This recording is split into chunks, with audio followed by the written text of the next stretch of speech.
Selama tidak ada yang ingkar, kecuali Imaduddin nama Murad Syukri. Murad Syukri muridnya Albani. Yang isbat itu siapa? Loh, tadi saya panjang lebar jelaskan. Loh, iya siapa? Coba yang isbat itu Dhamin bin Syadqum, As-Samarqandi, kemudian dalam Tuhfatut Thalib, dalam Musyajjar Abu Alamah, kemudian Syekh Murtadha Az-Zabidi. Baca kitabnya. Loh, tadi dibacakan di awal, kok mundur lagi? Maksud saya yang dibacakan itu dari tadi kesannya seperti ceramah. Coba dibaca. Bukan ceramah, Anda tidak mendengarkan. Mau ngapain saya ulang lagi?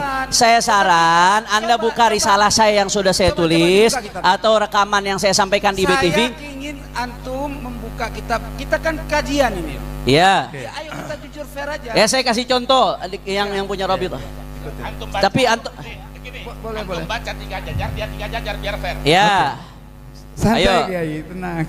Coba. Assalamualaikum warahmatullahi wabarakatuh, sahabat Mehja Bisa yang dirahmati oleh Allah Subhanahu wa Ta'ala.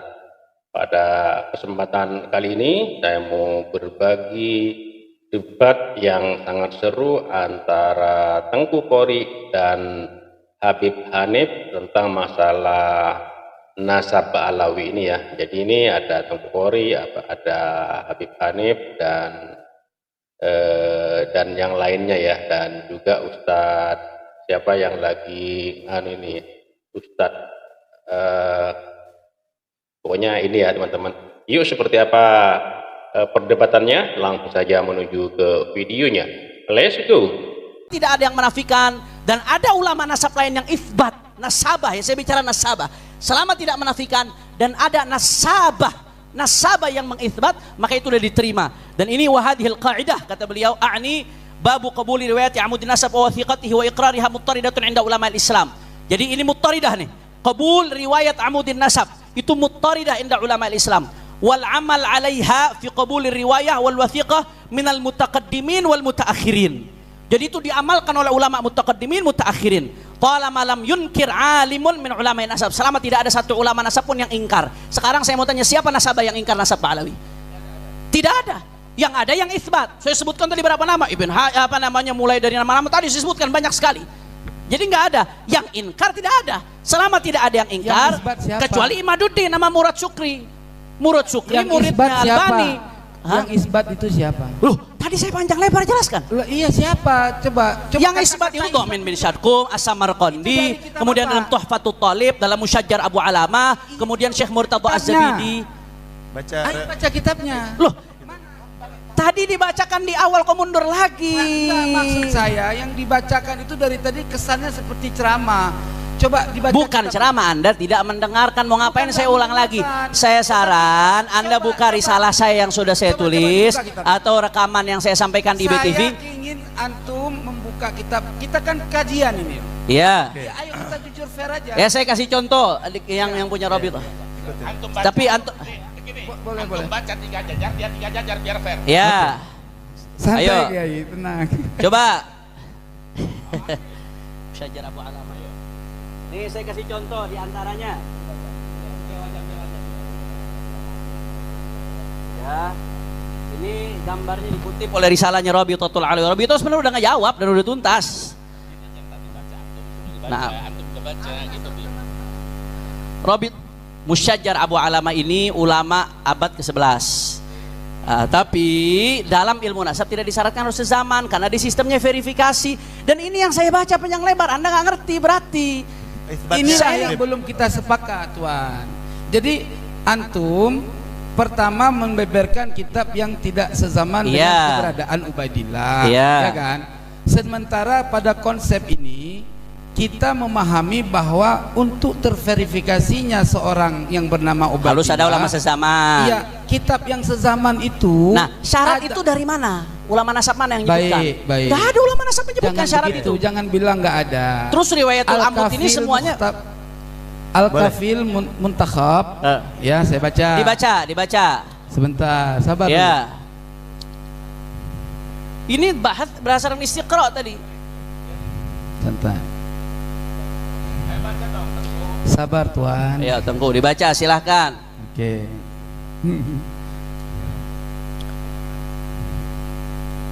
Oke. Ini biar fokus. Tengku akan membaca pernyataan ulama yang mensyaratkan itsbat itu harus ada kitab sezaman. Ya. Silakan. Ya, pertama rujukannya dalam kitab marajiknya adalah Asy-Syajaratut Thalibiyah. Ya. Sebentar dulu. Jangan kayak gitu, santai. Santai. Saya juga dengarkan antum baca tadi. Santai aja. Kita ini bukan mau berantem. Ya. Terus dalam kitab Al-Kafil Muntakhab itu disebutkan fayustaratu thubutun nasabi tahdidan bi arkani. Ya. Artinya persyaratan terhadap tetapnya nasab sebagai jalan untuk menentukan segala rukunnya nasab. Artinya itu adanya berapa? Ada 4 kategori. Ya. Yang pertama jihatu itsbatin nasab. Apa? Ada badan verifikasi nasab. Ya. Itu kan sudah ada. Oke. Terus yang kedua turuqun taqlidiyatun li itsbatin nasab. Ya, yaitu metode tradisional untuk membuktikan keturunan seseorang atau nasab seseorang. Yang ketiga apa aja turuq taklidiyah itu? Oke, baik. Turuqun taklidiyah itu ada 3 cara. Ya. Ya. Di situ berlafadzkan auraqun wa suhukun qadimatun. Ya, wa musyajaratun tufidu bisihatin nasab. Udah selesai. Ntar dulu. Terus, ya, Ya, santai. Ya kan? Pertama, adanya manuskrip kuno dan kitab-kitab kuno, ya, serta pohon-pohon nasab yang memberikan faedah terhadap sahnya silsilah nasab seseorang. Ya. Yang kedua, tasdiqul wukola ala sihatin nasab sawa'un minan nuqaba al-umumin au far'in. Ya, artinya apa? Pengesahan ahli nasab terhadap sahnya suatu nasab melalui para nakib-nakib atau cabang-cabangnya. Tentunya ketika kita bahas pada Ubaidillah, disinilah ini kan kita berbicara tentang Ubaidillah. Ya, di sini harus ada kategori yang seperti itu gitu loh. Ya, yang ketiga sima'us syahadah bisyuhud. Ya, mendengar keterangan saksi. Ya. Nah, siapa syawahid yang ada di zaman itu untuk supaya tidak terjadi adanya asumsi daripada pengisbat sebuah nasab. Karena syarat orang nasab, ahli nasabah, selain dia mampu kemampuan dalam bidang ilmu nasab, juga dia seorang yang siqah, orang yang saleh dan terpercaya dalam meriwayatkan sesuatu. Nah, ketika ada suatu nasab yang diisbat, namun ahli nasab ini tidak menunjukkan referensi dari kitab-kitab sebelumnya, ini menjadi masalah yang muskilah. Begitu. Dari yang syarat yang Anda sebutkan tadi, dari yang Anda baca itu mana? Sezaman, kemudian harus nasabah harus menyebutkan referensi. Ya. Dari yang Anda sebutkan tadi itu syaratnya mana? Baik. Dan itu turuk, salah satu dari 3 terpenuhi aja udah selesai.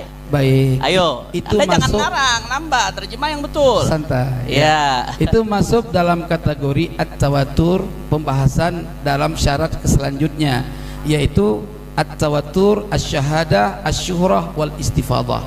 Ya, itu kaidah itu. Ya, makanya dengar dulu ya, saya bacakan. Jangan buru-buru, santai. Kopi. Iya, santai. Ya, lanjut. Aku ini bukan mencuri. Jangan dikejar terus, sakit kepala. 1 lawan 5 Antum mencuri masalahnya. nasab orang soalnya dinafikan. Ya, udah. Ya. Lanjut. Ya. Iya, tenang Tuhan ya. Syarat daripada tawatur ittifaqus syuhud jami'an ala silsilatin nasab fi awalihi wa awsatihi wa akhirihi. Ya, ini persoalan. Ya. Sepakatnya semua saksi, artinya ahli nasab dalam hal ini menjadi syawahid, ya, untuk membenarkan silsilah suatu nasab melalui awalnya, dari awal nasab dia diisbat, wa awsatihi, dan pada pertengahannya, wa akhirihi, dan pada akhirnya sampai kepada Ubaidillah. Nah, ini ittifaqus syuhud, baru derajat nasab itu diakui. Nah, inilah yang dimaksud harus ada kitab yang sezaman. Itu referensi dari kitab Al-Kafil Muntakhab dan kitab tadi yang saya bacakan tadi. Coba minta Oke. kitab lengkapnya sini dan Gus Wafid. Silahkan download aja. Silahkan. Gini loh Tengku Kori, Ya, gini loh, Kan Tengku. aku nggak kayak engkau orang kaya, Bang. Aku Gini, orang Tengku, susah. gini, Tengku, Jadi gini, Tengku. beli kitab Ya, itu mahal. gini, Tengku. Cukup download sudah bisa jadi dalil. Ya, Tengku, gini Oke, loh, oke. Tengku. Gini, Saya lihatkan ya. Boleh ambil ke sana. Tengku. Biar dibaca. Enggak, itu izin di ini ya, dilihat oleh mereka. Ambil Kang. Yang tadi fi awalihi wa ausatihi. bukan, itu bukan. Itu bukan keterangan beliau. harus ada kitab sezaman, bukan. Ya. Nah, beda. Nah, ini Konteksnya teksnya bukan begitu. seperti itu. Gini, Tengku. Kalau mau membahas kitab, ya makanya di awal kan kita sudah memaparkan. Ketika Kiai Haji Imaduddin menulis kitab ilmu nasab, lalu beliau comot-comot di Google, ya, Aturbani itu di Google. Nah, setelah kita lihat, ternyata di bawahnya kan ada. Untuk menetapkan nasab seseorang cukup menggunakan kitab yang 2 abad sebelumnya. Nah, Fil Kornel Maudiyah ini, gitu loh. Itu dalilnya Kiai Imaduddin itu. Apalagi yang mau ditanyakan? Jadi 2 abad sebelumnya menverifikasi, maka itu sudah cukup. Makanya di dalam kitab-kitab nasab ada namanya itu Kaifiyatu Thubutin Nasab. Semua ulama nasab menggunakan lafal turuk. Nah, beda dengan syurut. Kalau syurut, 1 tidak terpenuhi, hilang semua. Tetapi kalau turuk, maka 1 kena semua. Kalau berkaitan dengan kitab, maka dari turuk yang disampaikan oleh semua nasabah hanya 1, nomor pertama, yaitu ayyuro khottun nasabah mauthuq bihi yu'rafu khottuhu wa yatahaqququhu. Cukup itu. Nah, kita kalau mau bahas Wali Songo, ya, sampean cari kitab nasabah yang mengisbat Wali Songo semuanya dari Ba'alawi. Ingat ya, semua kitab nasabah yang memverifikasi Wali Songo itu dil sebagai keturunan Rasulullah, nasabahnya semuanya dari Ba'alawi. Jangan, ya. Jangan, ya. Anda penonton jangan ikut-ikut, Ya, Kiai. Jangan, Kiai. Jangan begitu, jangan buat aturan sendiri ya. Jangan Iya. bilang nggak apa-apa. Ini ada aturan. Jangan. Gus Wafi, mohon jangan melebar ke Wali Songo. Satu, karena keluar dari pembahasan. Yang kedua, sepengetahuan saya harusnya begitu. Iya. Tidak ada yang mengisbat nasab Wali Songo kecuali kitab Ba'alawi. Kalau ternyata ada kan nanti malu sendiri. Jangan begitu juga. Itu namanya gulu. Begini. Itu saja saya minta 2 saja. Iya. Jangan bahas Wali Songo, bukan pembahasan utama. Dan jangan langsung klaim tidak ada selain Bang Alawi yang menulis nasab Wali Songo, ahli nasab. Saya kan belum selesai, Kiai. Iya. Nah, karena kalau ini menimbulkan reaksi ini Dzurriyyat Wali Songo. Makanya kan saya terusan kalimat dari saya, kalau ada, masya Allah. Iya. Kalau ada. Nah, itu kalau ada, masya Allah. Ini gimana penonton ini? Nanti di luar forum, silahkan. Oke. Ya, jadi Setuju. begini, Iya, setelah ini. Nah, jadi kalau berkaitan, bahkan di dalam referensi yang dikutip oleh Kiai Haji Imaduddin lebih fatal lagi.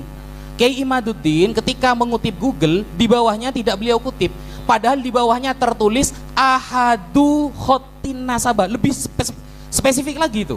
Salah satu saja ada nasabah yang mencatat cukup, tanpa ada sezaman dan lain sebagainya. Itu dalilnya Kiai Haji Imaduddin. Maka dari itu berarti pada sore hari ini tesis Kiai Haji Imaduddin rungkat selesai. Dan saya mau ini terima kasih Tengku Kori, saya dikasih referensi baru sama antum ini untuk menguatkan bahwasanya apa yang dipandang oleh Imaduddin syarat sezaman itu nggak ada.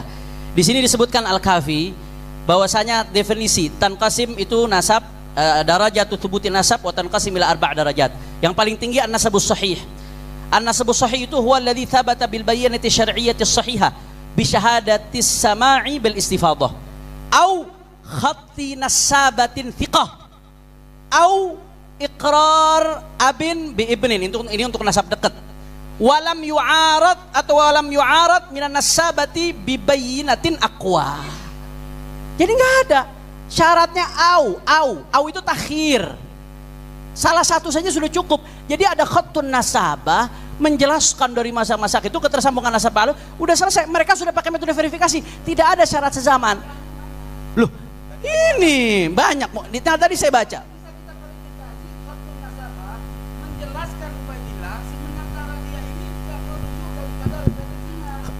Anda nggak ngerti berarti yang tadi saya jelaskan. Ngerti, saya Ilmu kan nasab ini mabniun Anda ala juga- riwayatil amud Cek secara 1 2. turun-temurun. Anda juga harus mengerti apa yang kami ajukan. Betul, Iya saya dong. luruskan yang Anda ajukan itu Ada tidak nggak? benar Sekarang saya tanya, syaratnya. adakah kitab yang sezaman yang menyebutkan Ubaidillah? Ada nggak? Saya tidak tahu ada atau tidak. Tapi yang jelas tidak ada syarat itu. Enggak. Pertanyaan saya, Anda kan saya- menafikan. Ada nggak syarat harus ada kitab sezaman Berarti sehingga yang tidak ada kalau dinafikan? sudah bergabungnya penetapan dengan penafian, maka wajib adanya bayinah. Lah iya, Ya, sekarang sekarang gini, kita ada Anda kan di pakai buku ilmu bayinah. nasab. Anda pakai ilmu nasab kan? Lah, iya. Nah sekarang Anda ngasih saya ini kitab Iya. Anda loh. Iya, paham. An-nasabus sahih walladzi thabata Kitab bil bayani ilmu nasab tasyariyati bukan au cuma satu. au khattu nasabatin thiqah Itu au nasab iqrar abin walam sifat yu'arad mana? dan tidak ada yang ingkar. Iya, mana? Yang pertama tadi. Au itu berarti salah satu. Iya, kan salah satu. Iya, kalau udah satu cukup. Stop.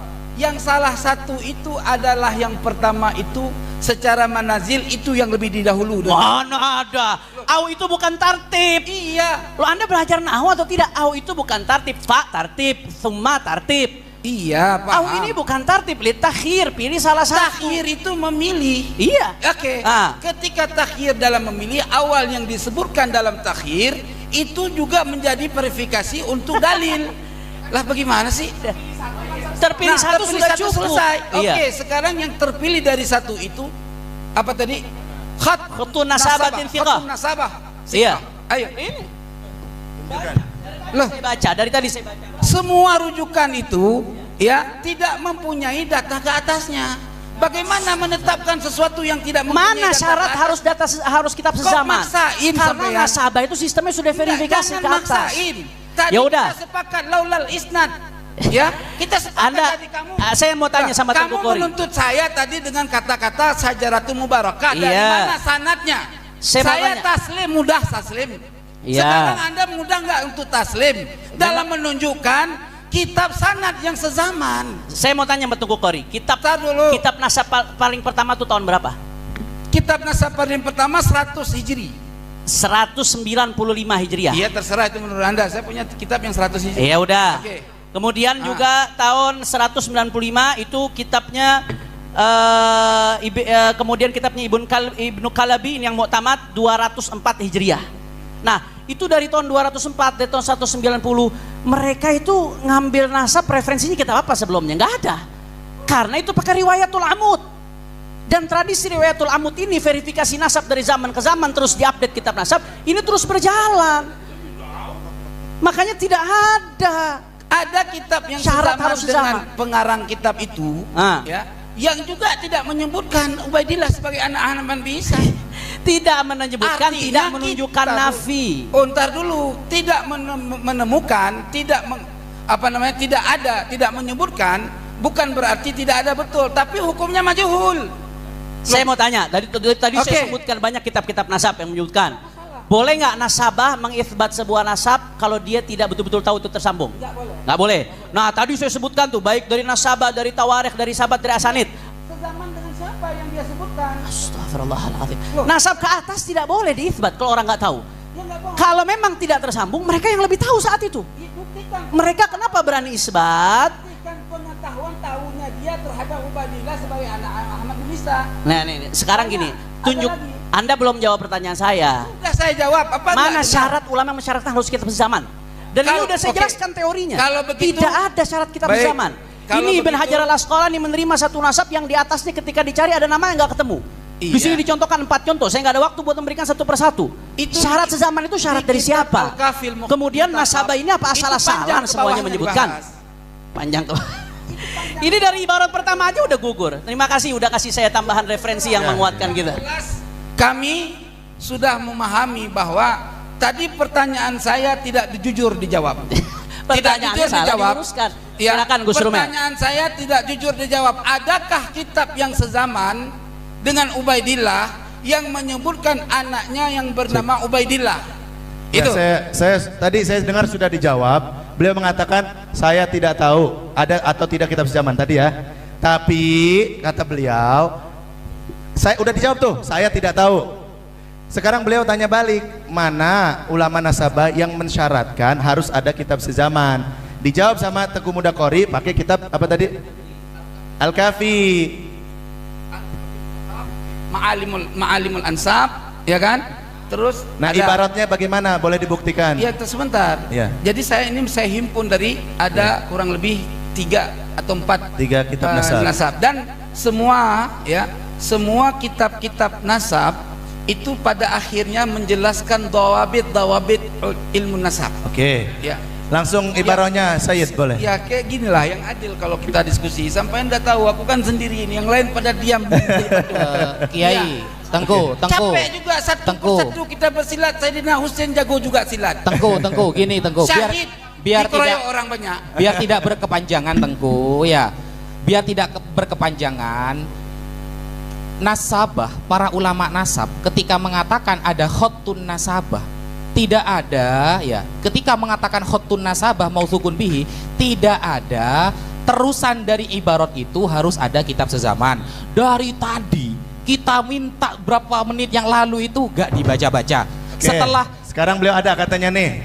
Langsung, coba langsung. Sekarang gini aja. Coba. Segini aja. Iya. Ya. Dalam kitab Burqatul Musyikah. Langsung yang harus sezaman, ya. Sabar dulu. Kurang pas saya ucapkan, maklumlah. Saya punya kekurangan dari bahasa, mungkin agak kasar, tapi hati nggak kayak gitu. Nah, pada kesempatan kali ini tuan-tuan semuanya yang dirahmati oleh Allah, saya sebenarnya ingin mengomentari yang tadi yang kita bahas ini, konsepnya itu bukan asas itu. Bukan dasar. Yang satu bilang batal ba'alawi dari jalur Ubaidillah, ya kan? Yang satu meyakini Ubaidillah itu anak Sayyidina Ahmad bin Isa al-Mahdi. Ya. Dalam hal ini saya ingin memberikan suatu pandangan saya. Kita lebih baik sebelum mengarah kepada prosedur hal yang kita sampaikan tadi di permulaan, harusnya kita ngebahas dulu konsep penetapan nasab, gitu loh. Jadi kita nanti nggak simpang siur. Yang satu itikadnya begini, wah nggak mungkin aulia itu bohong, semua punya manuskrip. Kayak tadi Kiai Elang Farihin kan menyatakan kami nggak mungkin menafikan yang sudah kami dapat, bukan begitu kan? Nah, oleh sebab itu saya ingin menyampaikan metode penetapan nasab itu punya syarat dan rukun. Semua itu ada syarat dan rukun. Nah, syarat rukun daripada penetapan nasab yang saya nukil dalam kitab Ma'alimul Ansab, ya, itu ada 4. Yang pertama, jihad itsbatin nasab. Ya, apa jihad itu? Bidang verifikasi nasab. Dari yang bersangkutan itu nanti ada subnya itu ya, yaitu Romifah itu ada. Nah, pertanyaan saya, ketika dituliskan nasab Wali Songo yang dari kita nih sampai terakhir yang menjadi isbat, ya, apakah beliau ini Romifah, nakobah, atau bukan? Dulu, ya. Kalau bukan, berarti di sini penulisan manuskrip itu berdasarkan analisa si penulis. Apakah itu seorang kiai, ahli sejarah, ahli fikih, beliau menukil dari kitab lain. Nanti prosedurnya adalah setiap informasi jalur kitab yang disampaikan dalam satu tulisan, bila tidak ada maradi, ini namanya makal. Tidak ada nakal. Jadi kalau kita memiliki nasab, potensi kita itu harus ada 2, nakal dan makal. Nakal itu isnad. Kan ini udah menjadi syarat yang dari zaman itlaqnya ilmu, ya. Ya. Al-Imam Ibnu Mubarak mengatakan laulal isnad laqala man qala masya'a. Bila tak ada isnad, sungguh orang bisa bicara apa yang dia mau. Kalau bicara ikhtilaf, siapapun bisa ikhtilaf, hatta fikah. Saya kasih contoh. Ketika berbicara bersuci dengan bensin, sampai mungkin kaget. boleh nggak bersuci dengan bensin? Ada makalahnya yang buat ulama ahli ijtihad. Semua cairan yang dianggap cairan, baik mustakmal apapun tidak, sah dijadikan buat bersuci. Buka kitab Mizanul Kubra. Ya. Apakah pendapat itu menjadi pegangan? Sedangkan muqabil dari pendapat yang asah, yang menjadi rujukan kita yang namanya cair itu terbagi 3. Bahkan ada yang bilang 4, bahkan 5. Ada air mutlak, air mustakmal, air musyammas, ada air yang lasab dan lain sebagainya. Ya. Begitu juga ketika orang mengungkapkan hadza haram indal kadim wa fil jadid sahih, bisa apa halal gitu kan. Ketika kita cari di jadid, di kadim tak ada. Apakah bisa diitlak kadim jadid ini sebagai rujukan daripada kadim? Tidak bisa. Yang kedua, semua ulama nggak punya kapasitas maksum, tetapi mereka mempunyai kapasitas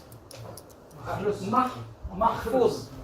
Ya, mahfuz, apapun yang diitlak oleh ahli ilmu ini tidak pada dasar 100% hakul yakin, karena metodenya 3 dari semua fan ilmu.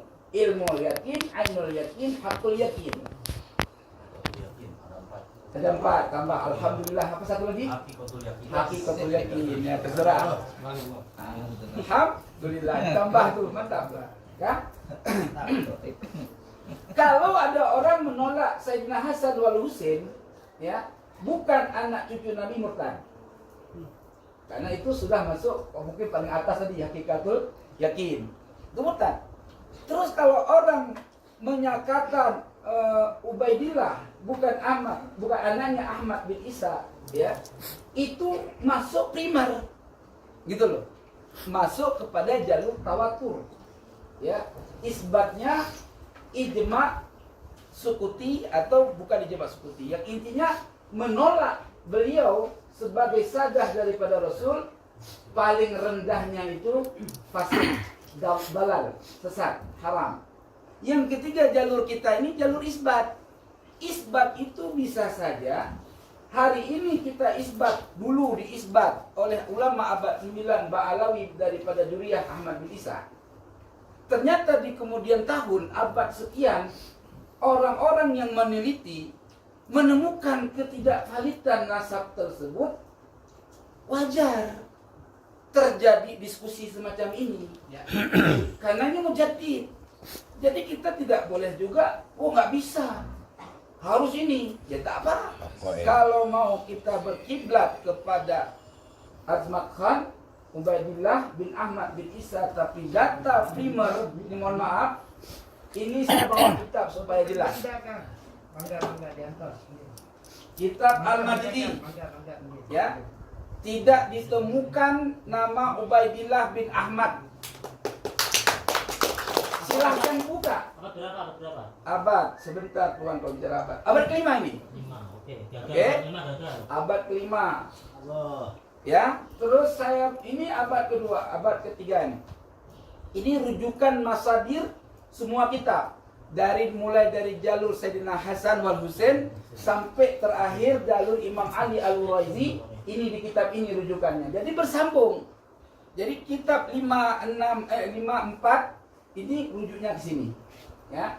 Terus Tabaqatun Nasabin, kalau mau cari siapa nama orang-orang yang masyhur dalam jalur nasab, carilah kitab ini. Di sini banyak referensi tarik.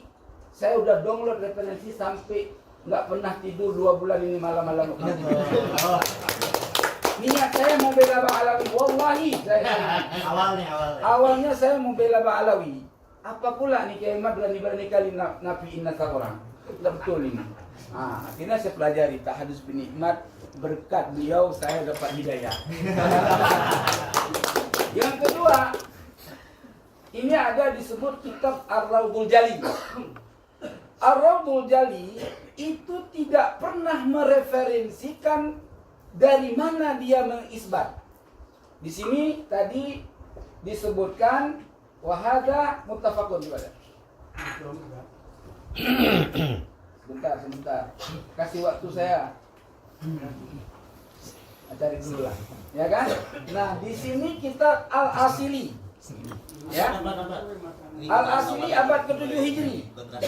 Ya. Tidak juga menyebutkan Ubaidillah bin Ahmad bin Isa. Abad ke-7 sudah rungkat, gagal. Ini saya sudah bilang tadi kalau ada ungkapan bahasa saya yang nggak pantas, jangan dimasukkan ke hati, itu gaya saya. Ya. Lanjut. Nah, Al-Muhajir pun nggak ditemukan di dalam semua kitab-kitab nasabah yang primer, yang lampau, yang kuno, manuskrip. Ya. Justru yang mengistilahkan Al-Muhajir itu jalur Musa Al-Kazim. Namanya Sayyid Mahmud. Itu digelar Al-Muhajir, dia hijrah dari Basrah ke Irak, Irak ke Basrah. Saya bisa lihat nanti di situ. Ya. Nah, kurang lebih. Singkat dulu. Nah, yang saya nggak pakai dulu Syajaratul Mubarakah karena ada yang bilang Syiah. Itu palsu kan? Ini yang ketiga, kitab Umdatul Talib. Ya, juga tidak menuliskan Ahmad bin Isa punya anak Ubaidillah. Abad 8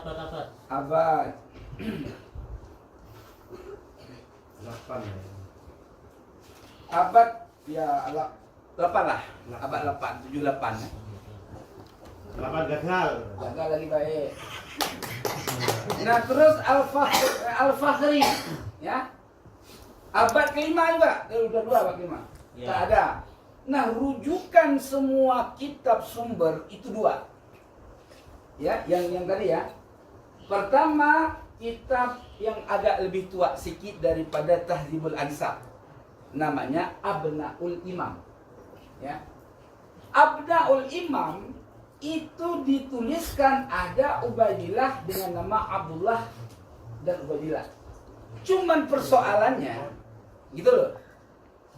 Persoalannya dalam kitab Abnaul Imam penulisannya itu di mukaddimah oleh muhakkik sudah menyatakan bahwa di akhir kali penulisan saya ada menambahkan sesuatu yang tidak ada di nasakh asalnya, ya, di nasakh asal apa di kitab sebelumnya.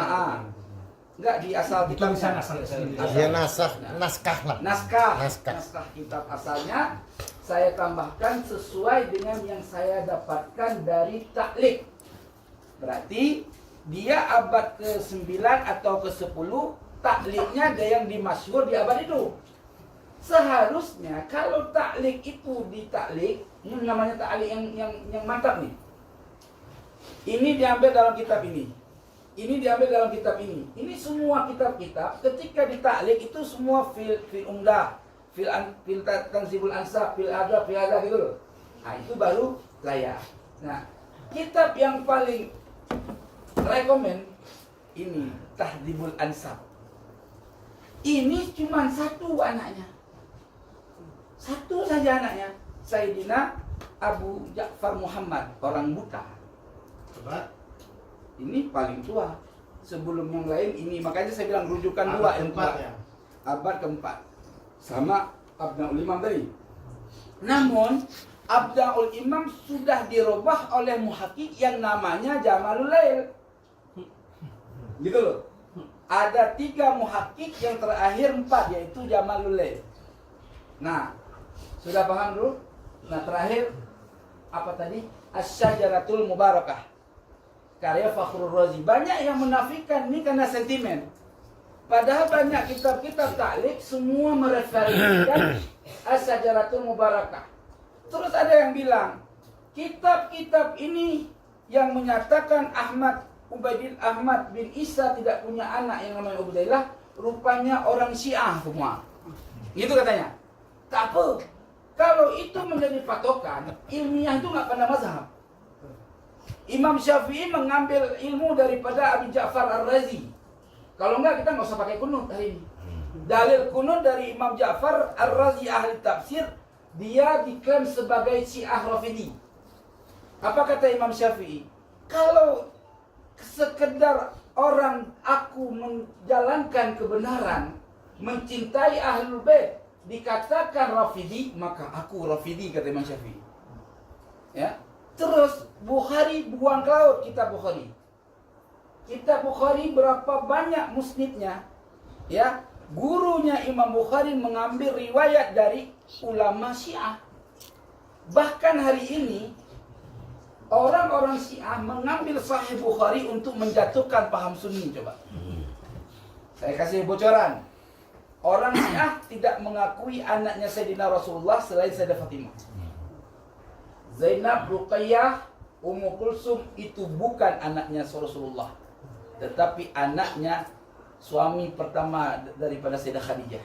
Satu, ada yang berpendapat lain, anak angkat. Itu kurang lebih. Yang terakhir ini khusus jalur Hasani Al-Muntaka. Ini khusus jalur sanad Al-Hasani. Syekh Abdul Qadir Jalani muskil, tapi di sini ditarjih. Nah, tuan-tuan yang dirahmati oleh Allah, kalau kita sudah paham, maka statement ulama ini dari zaman ke zaman butuh tarjih. Saya kasih contoh. Ashabul wujuh. Berapa banyak pendapat Ashabul wujuh? Kalau nggak ada ahli tarjih Imam Nawawi dan Imam Ar-Rafi'i, rungkat ibadah kita semua. Rungkat. Betul. Maka disebut ahli tarjih. Hari ini kita kumpul untuk mentarjih. Bahasa Banten. Oh, bahasa ini. Aceh. Oh, Aceh. Menyatakan yang lain untuk mentarjih. Cara mana kita mentarjih? Saya mohon maaf, saya ada sependapat dengan Kiai Imad, tetapi ada beberapa statement yang saya punya ijtihad dewe. Ya. Saya menyatakan Ba'alawi itu muqabil masyhur. Kenapa saya mengatakan Ba'alawi muqabil masyhur? Kalau tidak ada ulama di abad 9, 10 sampai hari ini, ya, menyatakan Ubaidillah, maka itu nasab mardud. Tapi secara syuhrah wal istifadah, setidaknya di masa 9, 10 sampai sekian, ada ulama ahli ilmu yang menyatakan benar nasab itu. Walaupun tidak ada, apa namanya tadi? Tangga. Tidak ada tangga. Namun berprasangka baik kita, berhusnuzon dengan ijtihad. Seperti Abdullah bin Nuh itu, beliau mengarangkan kita bahasa Arab. Tapi sayang ketika menceritakan hijrahnya Ubaidillah bersama Said Ahmad bin Isa itu ke Yaman, tidak direferensikan dari mana menakalnya. Itu aja. Ya. Oleh sebab itu, syurah itu saya anggap tidak stabil syar'i. Ya. Tidak stabil syar'i. Kenapa? Karena syarat syurah itu harus mengikuti kaidah syar'i, enggak asal syurah. Istifadah itu asal. Maka nanti itu masuk dalam kategori yang kedua, yaitu turukun taqlidiyatu li itsbatin nasab. Itu rukun kedua. Apa itu? Metode tradisional untuk membuktikan nasab keturunan. Nah, itu cara kedua. Jadi setiap daerah punya metode. Di Arab punya metode, di Irak punya, di kita juga punya. Apa yang menjadi patokan metodenya? 3. Ya, 3. 1, awraqun wa suhukun qadimatun wa musajjaratun tafidu bi sihhatin nasab. Itu yang pertama. Harus ada manuskrip kuno. Jadi kalau Kiai Imad membatalkan sah. Enggak ada manuskrip kuno kok. Kalau saya kan husnuzon dulu nih. Jadi saya arahkan ke kaidah muqabil masyhur. Tapi kalau mengibtalkan sah. Karena yang ditanya manuskrip kunonya sing endi?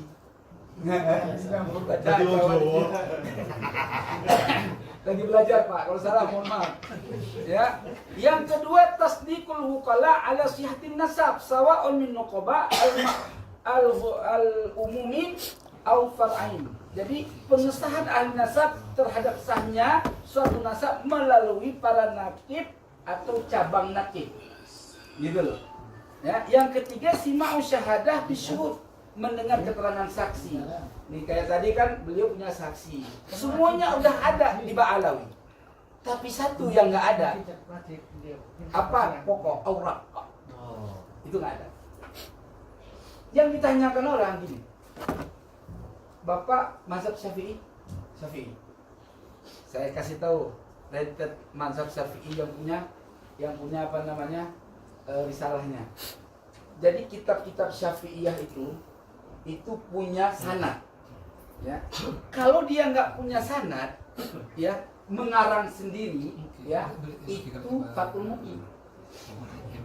Fathul Mu'in kitab yang dikarang sendiri oleh ulama melalui maqal, bukan nakal.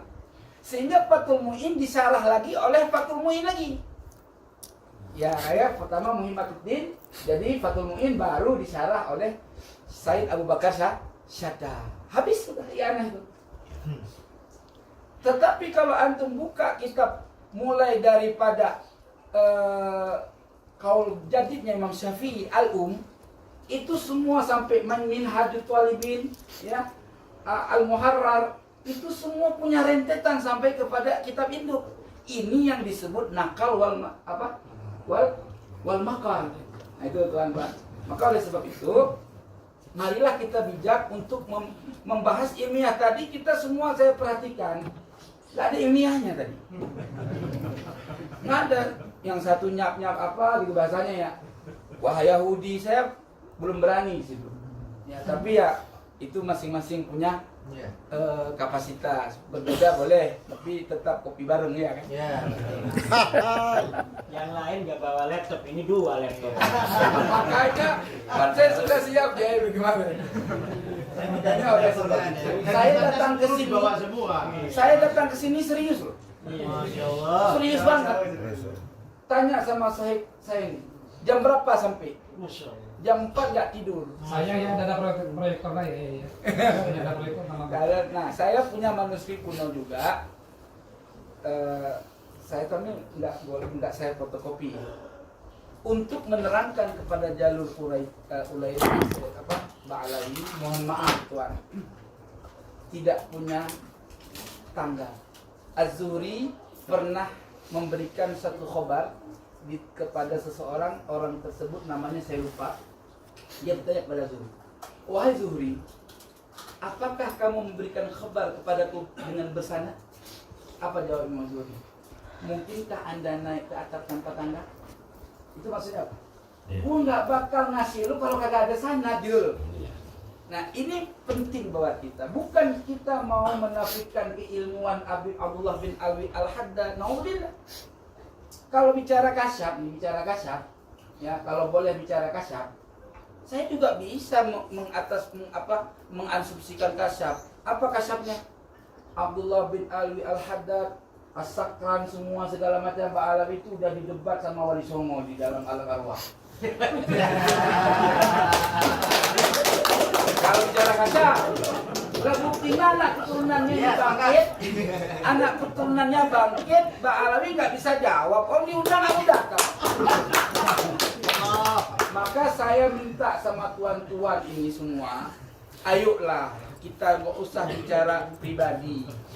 Ya, ini mungkin tahap kita untuk menemukan satu kepastian. Kita kumpul begini, besok biar masuk ke LBMNU langsung memutuskan masalah ini secara diskusi ilmiah yang lebih detail 7 hari 7 malam. Makanya tuan-tuan yang dirahmati Allah, terakhir saya nggak bisa bicara lagi biar berganti ya orang bercakap. Yang Abu Qorinya? Abu Qori. Ya itu nanti sampaikan dulu, nanti makalahnya saya akan sampaikan. Bukan jadi hilang. Nah, yang terakhir bapak-bapak yang dirahmati oleh Allah, tuan-tuan yang dirahmati oleh Allah, yang terakhir. Tadi Kiai Iman mengatakan bahwa pertama sekali menuliskan nasabah Alawi itu siapa tadi? Ada Sakran. Ternyata bukan. Pertama sekali yang menuliskan naskah Ba'alawi, Umar Al-Muhdar bin Abdurrahman As-Saqaf. Dia mendirikan nakabah pertama di sana, di Yaman. Tamannya. Apa? Tamannya Ali. Iya. Sakran. Terserah ini mau paman mau apa, saya nggak ngerti. Yang jelas namanya Umar Umar Al-Muhdar bin Abdurrahman As-Sakaf, abadnya 833 Hijri atau Masehinya 1429, terus turun kepada Muhammad Jamalul Lail Al-Muallim yang merubah album yang mentahkim, merubah dari opsi Abnul Imam, terus turun kepada Abdullah Al-Akbar Al-Idrus bin Abu Bakar As-Sakran bin Abdurrahman As-Sakaf, ya, baru Ali As-Sakran gitu. Nah, mungkin Ali As-Sakran belum sempurna memahami Ubaid, sehingga dia mengklaim bahwa Ubaid itu adalah dalam kitab Al-Musikah Burqatul Musikah, dia menyatakan bahwa menurut analisa saya Ubaid itu adalah Ubaidillah bin Ahmad bin Isa Al-Muhajir. Nah, saya punya data di sini terakhir, kitab yang menjadi rujukan bersanad daripada jalur Ba'alawi itu nggak ada lain cuma satu, yaitu Syamsul Zahirah.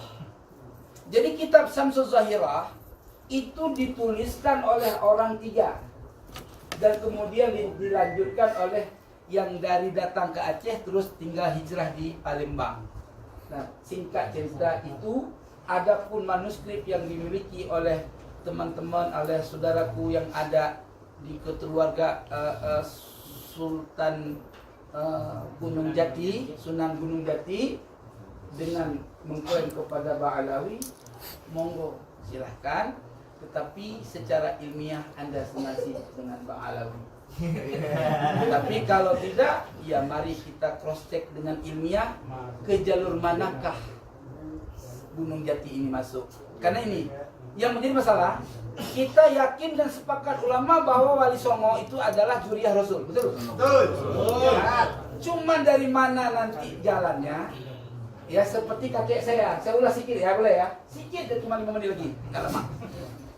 Saya punya kakek Said Ahmad Al-Busashi. Ya. Ikhtilaf dia punya isbat nasab. Satu ahli ilmu mengatakan jalur Imam Zaid. Ya. As-Syahid di Kufah Syahid. Disalib pula. Tadi kali. Yang kedua jalur Imam Ja'far As-Sadiq punya anak Imam Muhammad, ya, punya anak Imam Ahmad Asy-Sya'rani. Jadi Muhammad Dibaj. Ya, jadi ketemunya dari Imam Ahmad Asy-Sya'rani. Itu jalur. Boleh berbeda. Sekarang saya mau ngambil mana? Saya suka ngambil Imam Zaid. Sah aja, ada data. Gitu kan? Oh, saya kulihat yang lebih ngetren itu pakai kitab Mutabar yang dulu-dulu Imam Sya'rani. Sah aja, yang jelas saya dari kesepakatan mau dari Ahmad Asy-Sya'rani mau dari Imam Zaid, saya tetap cucunya Imam Husain. Allah. Gitu. Mau terserah mau dari mana, saya bisa membuktikan itu.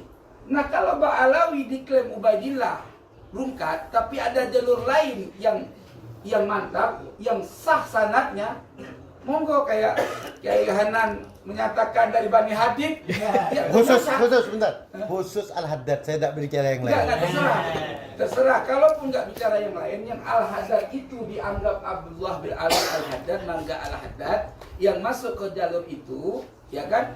Syaratnya cuma satu. Maukah Robitah Ba'alawi meyakini dulu statement yang antum sampaikan dari manuskrip itu? Kalau Ba'alawi bilang hari ini gua rungkat dari Ubaidillah masuk ke jalur Bani tidak jadi, ya kan? Baru kita bahas itu. Yang penting statementnya keluar dulu, gitu. Berarti buku-buku yang udah keluar copot-copot dulu, baru robah, baru kita diskusikan lagi. Sebentar, boleh menyela? Boleh menyela? Tunggu dulu. Oke. Nah, saya udah serak nih. Tapi udah cukup. Insya Allah nanti bisa setelah istirahat kita diskusi lah ya. Sekalian itu tadi tentang Syamsul Zahirah yang dijadikan patokan berjalur ke Wali Songo itu narasumbernya dari mana atau bagaimana itu dari Belanda. Saya nggak berbicara masalah penjerbah. Enggak. Jadi gini, kita juga jangan alergi. Van der Kolk kayak ilmiah ya. Orang ilmiah tuh nggak ada mikir lu agamanya apa yang diriwayatkan apa segala, yang penting sesuatu mutabik nggak dengan hak. Lah kalau kayak gitu nggak usah pakai mujid. Mujid bukan orang Islam. Maka muncul Munawir itu gara-gara supaya nggak laku mujid kan gitu. Ya. Tapi intinya tuan-tuan yang dirahmati oleh Allah, Syamsul Zahirah itu pengarang 3, yaitu Syekh Abdurrahman bin Muhammad bin Husain Al-Masyhur. Kedua, Syekh Ali bin Abdurrahman bin Muhammad Al-Masyhur. Saya nggak pakai Abi Habib, saya udah pakai Syekh. Yang ketiga, Syekh Salman bin Sa'id Baghos. Itu 3. Jadi jadilah Syamsul Zahirah. Nah, kitab yang selain Syamsul Zahirah yang menjadi rujukan mutlak awal pertama Syamsul Zahirah itu penulisnya Said Ali atau Syekh Ali bin Muhammad bin Harun Junaid Al-Junaid. Nah itu. Jadi barulah muncul kitab-kitab yang lain yang menukil dari ini semua. Jadi patokannya di situ semua.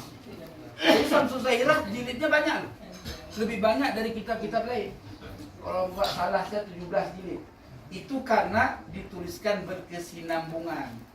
Gitu. Jadi Wali Songo tidak ada keturunan Nabi Syamsul Zahirah. Ditulis Abdul Malik ada sampai apa? Abdullah. Terus Abdullah ini punya anak kawin sama perempuan, perempuan kawin sama lanang dengan bukan jalurnya sehingga dikatakan putus. Wali Songo ke atas betul, tapi Wali Songo ke bawah rungkat, begitu. Nah, disinilah yang menjadi kalau sampeyan masih berpegang kepada Azmat Khan atau berpegang kepada Jarul Ubaidillah, sampeyan ditolak dari 2 arah. Ditolak kontrak. Ya, ditolak dari Robitoh Alawi, ditolak dari ya analisa kita juga.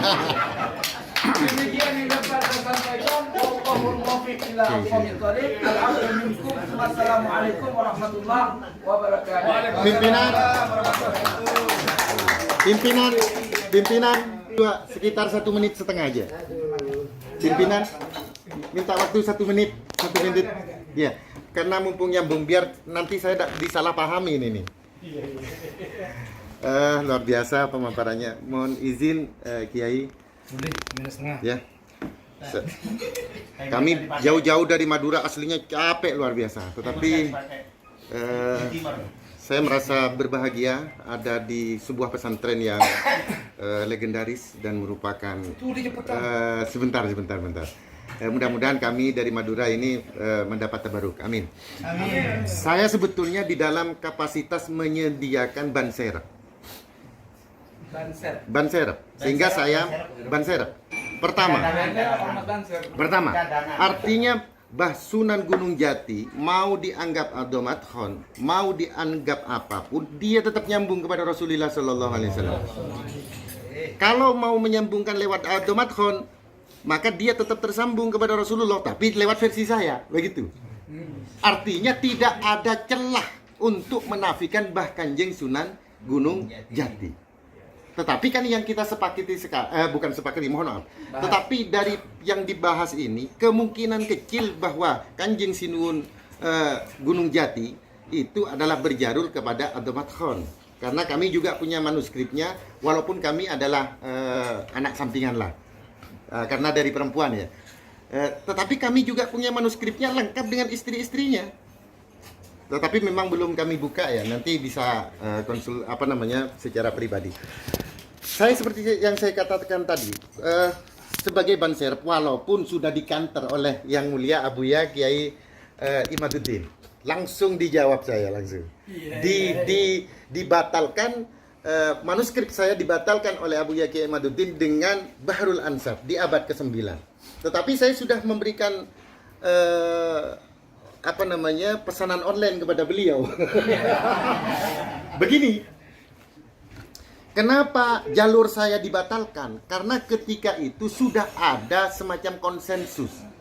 Seperti misalkan konsili daripada Trinitas. Itu kan semuanya melalui konsili semuanya. Menetapkan Trinitas. Nah, nasab Ba'alawi ini kemudian di abad 9 itu sudah ditetapkan kesepakat seperti ini nih sekarang kita. Jadi sebelum kita rapat hari ini, Sunan Gunung Jati ini banyak versinya. Setelah kita rapat hari ini, kemudian kita menetapkan satu silsilah Sunan Gunung Jati ke Musa Al-Kadim misalkan. Sudah titik, seret. Maka kitab-kitab setelah hari ini kita tidak akan pernah menemukan versi lain kecuali Musa Al-Kadim. Seperti itu pula nasab daripada Ba'alawi ketika itu sudah konsensus melalui jalur Ubaidillah bin Ahmad Al-Muhajir. Padahal sebelum konsensus itu ada manuskrip silsilah daripada Ba'alawi itu melalui jalur lain, yaitu berapa? 8 jalur. Iya, yang dijawab beliau ya, saya sampaikan. Lebih 1 menit setengah. Ya, sebentar. Yaitu melalui jalur Muhammad Al-Azhar.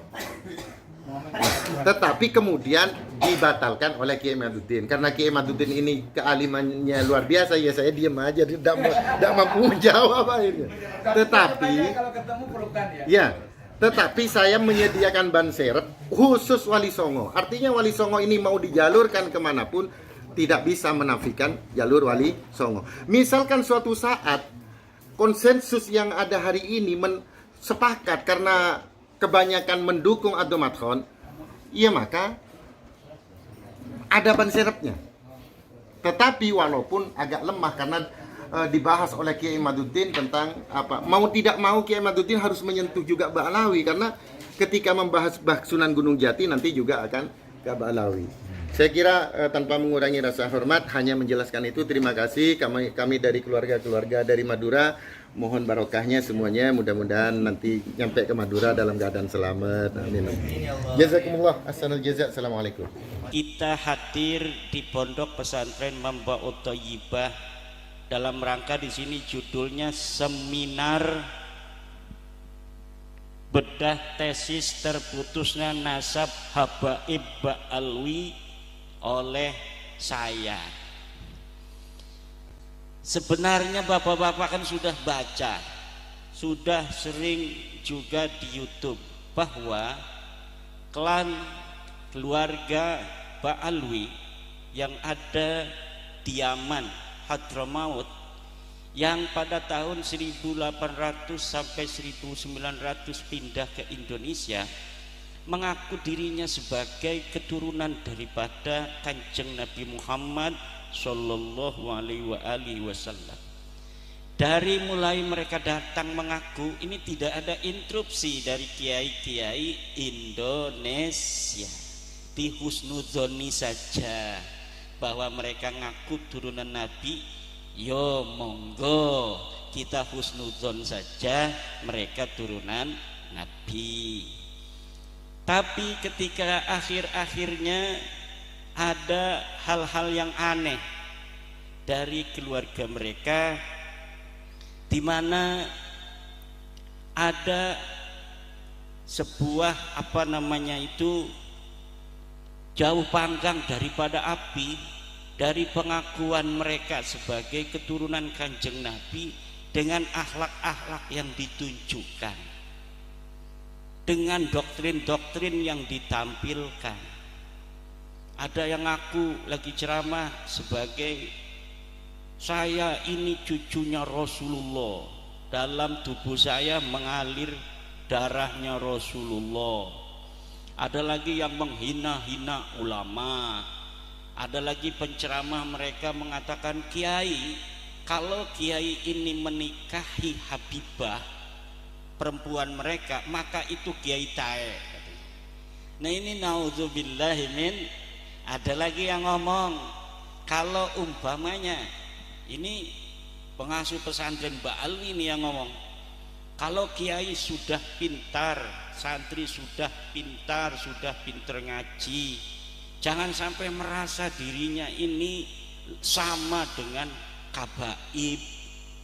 Kalau misalnya kiai merasa dirinya dengan ilmunya derajatnya sama dengan kabaib, maka ini kiai yang tidak akan mendapat syafaat dari Kanjeng Nabi Muhammad sallallahu alaihi wasallam. Nah, dari berbagai macam itu, apalagi tentang ngaku-ngaku sejarah, pembelokan makam yang tadinya KRT Sumodiningrat kok jadi orang binnya bin Yahya, Pangeran Diponegoro jadi Bakbud. Lah orang Jogja asli kok jadi Bakbud, ini piye? Jadi aneh gitu. Kemudian katanya NU didirikan oleh Hasyim bin Yahya. Padahal dalam sejarah kita yang saksi hidupnya masih ada videonya Mbah As'ad Samsul Arifin. Itu tidak ada cerita-cerita bahwa NU didirikan oleh Habib-Habib, itu tidak ada. Yang ada Mbah Hasyim Asy'ari minta petunjuk kepada gurunya Mbah Khalil Bangkalan. Kemudian Mbah Khalil Bangkalan mengirimkan tongkat, mengirimkan tasbih kepada Mbah Hasyim bahwa keinginan untuk menyatukan kiai-kiai pesantren yang ada di Indonesia direstui, diantarkan oleh Mbah Khalil dengan perantara Mbah As'ad Samsul Ngarifin. Lah Mbah As'adnya baru meninggal, videonya masih ada, cerita tentang sejarahnya masih ada. Di situ ndak ada kabib-kabiban. Lah sekarang kok sampai bikin LKS di DKI Jakarta, ada LKS untuk MI, katanya pendiri Nahdlatul Ulama salah satunya Habib Qasim bin Yahya. Lah ini aneh. Banyak lagi. Ini tadinya video ini akan kita bisa tahu bagaimana pandangan mereka sih sebenarnya, sikap mereka terhadap Nahdlatul Ulama, sikap-sikap mereka yang tidak diketahui oleh orang-orang tua kita di pondok-pondok pesantren, karena orang tua kita jarang lihat YouTube, orang tua kita jarang juga kan diundang oleh masyarakat ngadiri acara maulidan, karena orang tua kita sibuk ngajarin santri, jadi jarang mendengarkan kabib-kabib ceramah di luar. Kalau misalnya diundang ke pondoknya ya pasti ceramahnya yang normatif. Tapi kalau kita lihat di YouTube itu ada yang ngomong kakinya kabib, sendalnya kabib itu lebih mulia daripada kepalanya kiai yang pakai sorban.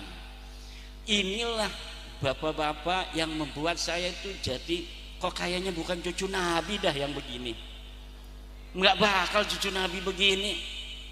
Ada lagi mereka yang menghina Mbah Hasyim luar biasa, seperti tadi ada dari ketua PWI bilang ada golongan mereka menghina Mbah Hasyim itu luar biasa, menghina NU ini luar biasa. Tapi orang-orang tua kita banyak yang nggak ngerti. Kenapa? Orang tua kita jarang kayak kita. Orang tua kita itu jarang lihat HP, lihat megangnya tasbih. Hebatan orang tua kita jadi aman otaknya. Kalau kita liatin YouTube jadi kita tahu orang-orang jahat. Kalau orang-orang tua kita itu lihatnya Al-Quran, habis ngaji Quran di rumah, kemudian ngajar ngaji di majelis. Habis ngajar ngaji di majelis megangnya tasbih, Allah Allah Allah Allah, nggak megang-megang HP. Paling megang HP juga nggak ada YouTube-nya, nggak ada WhatsApp-nya, yang bisa ngebel aja. Betul nggak? Lah inilah, jadi masih ada orang-orang tua kita yang belum tahu adanya fenomena-fenomena di tengah-tengah warga NU. Ini warga NU doang yang kena. Kalau saudara-saudara kita di Muhammadiyah itu nggak bakal kena doktrin kabib-kabib itu. Mereka tidak percaya mereka turunan Nabi dari dulu. Yang bahaya itu kita warga NU, karena warga NU percaya dari awal mereka turunan Nabi. Kalau Muhammadiyah, Al-Irsyad wa akhwatuha itu ndak bakal kena apa-apa. Paling mereka senyum-senyum lihat video-video Mi'raj 70 kali. Emang dari dulu gua kagak percaya melu. Tapi kita sekarang warga NU ini, saya ngomong petang-petong begitu, nerocos itu banyak juga yang ngomong naon eta Cina eta. yang dari Sunda ngomong itu. Ngomong opo? Kata orang Jawa. Bahkan ada yang nganggap sesat segala macam. Ini Pak, saya dapat manuskrip, dapat Kutubung Qayyimah, ada kitabnya di abad 6 bahwa nasab mereka palsu. Ini buktinya, banyak kitab-kitabnya. Nggak percaya itu. Kan ada di dalam Al-Quran, lam yakunil ladzina kafaru min ahlil kitabi wal musyrikina munfakkina hatta ta'tiyahumul bayina pun munfakkin, enggak berhenti-berhenti. Rasulun minallahi yatslu suhufan mutahharah, padahal sudah ada utusan yang bacain kitab suhufan mutahharah. Kalau sekarang memanuskrip gitu, tetap aja enggak percaya. Wa ma tafarraqal ladzina utul kitaba illa min ba'di ma ja'athumul bayyinah. Akhirnya yang bisa baca-baca kitab juga itu berbeda-beda pendapat. Dengan adanya tesis saya ini, yang bisa baca kitab pun berbeda-beda pendapat. Kenapa berbeda-beda pendapat? Karena ada kitab yang menerangkan mereka nyambung. Kitab apa itu? Kitab setelah mereka mengaku, yang ditulis oleh mereka sendiri. Namanya kitab Al-Burqatul Musyiqah. Jadi di abad 9 Hijriah mereka ngaku turunan Nabi bikin kitab. Saya nama Ali, bapak saya bin Abu Bakar bin Abdurrahman bin Muhammad Maulad Dawilah bin Ali Sahibid Tarak bin Alwi bin Al-Ghayyur bin Faqih Muqaddam bin Ali bin Muhammad Sahib Birbat bin Ali Koli Kosam bin Alwi bin Muhammad bin Alwi bin Ubed. Ubed ini kemudian disambungin kepada keluarga Nabi, katanya bin Ahmad bin Isa. Luhur mereka namanya Ubed. Ubednya Ubed bin Isa saja, nggak ada Ahmadnya. Luhur mereka itu Ubed bin Isa bin Alwi. Ada yang mirip, Ahmad bin Isa, Alwinya ditaruh di belakang. Jadi Alwi bin Ubed bin Ahmad bin Isa bin Muhammad An-Naqib, kemudian bin Ali Al-Uraidi bin Ja'far Shadiq bin Muhammad Al-Baqir bin Ali Zainal Abidin bin Husain bin Fatimah binti Nabi Muhammad. Ini silsilah mardudun la yuqbalu, silsilah yang ditolak, tidak bisa diterima. Kenapa ini silsilah kabib-kabib kepada Nabi ditolak, tidak bisa diterima? Karena silsilah yang ada di kitab mereka itu namanya khobar, berita. Berita itu mahtamala sidqa wal kadhibah, sesuatu yang mungkin saja benar, mungkin saja salah. Kalau misalnya berita itu wafaqal haqqa fahada yuqbalu, kalau berita itu sesuai dengan kebenaran kenyataan, maka ini diterima. Ada berita ma khalafal haqqa fahada yuraddu, berita yang tidak sesuai dengan kebenaran, ini harus ditolak. Ada lagi ma la yu'rafu muwafaqatuhu wala mukhalafatuhu al haqqa hada yutawaqqafu. Ada berita yang tidak bisa diverifikasi kebenaran dan kesalahannya, maka ini harus ditangguhkan. Kalau nasabah alwi, masuknya ini bukan dia la yu'rafu muwafaqatuhu wala mukhalafatuhu, masuknya sudah ma khalafal haqq, sesuatu yang bertentangan dengan kenyataan, sesuatu yang bertentangan dengan kebenaran. Kata ulama, berita yang ma khalafal haqqa hadza yuraddu, ini harus ditolak. Bertentangan dengan kebenaran dari mana? Bertentangan dengan 4 kebenaran.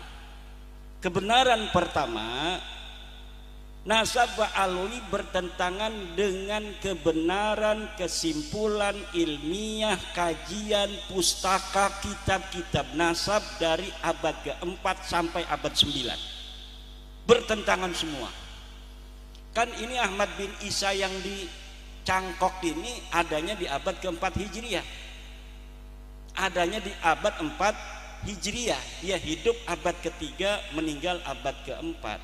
Maka untuk memverifikasinya kita ambil kitab abad ke-3 dan abad ke-4.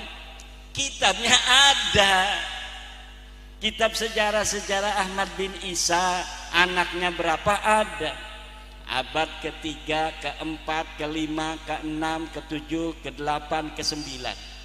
Saya kumpulkan semua dalam teori sejarah namanya heuristik. Apabila kita ingin meneliti sebuah peristiwa sejarah, maka harus kita lakukan pertama itu heuristik, mengumpulkan seluruh bahan-bahan sumber-sumber sejarah yang berkaitan dengan peristiwa sejarah itu. Karena mereka mengaku di abad 9 Hijriah, namanya Ali As-Sakron. Yang diaku di abad ke-3 dan ke-4, maka kita cari kitab-kitab dari mulai abad 9 ke bawah sampai abad ke-3 dan ke-4.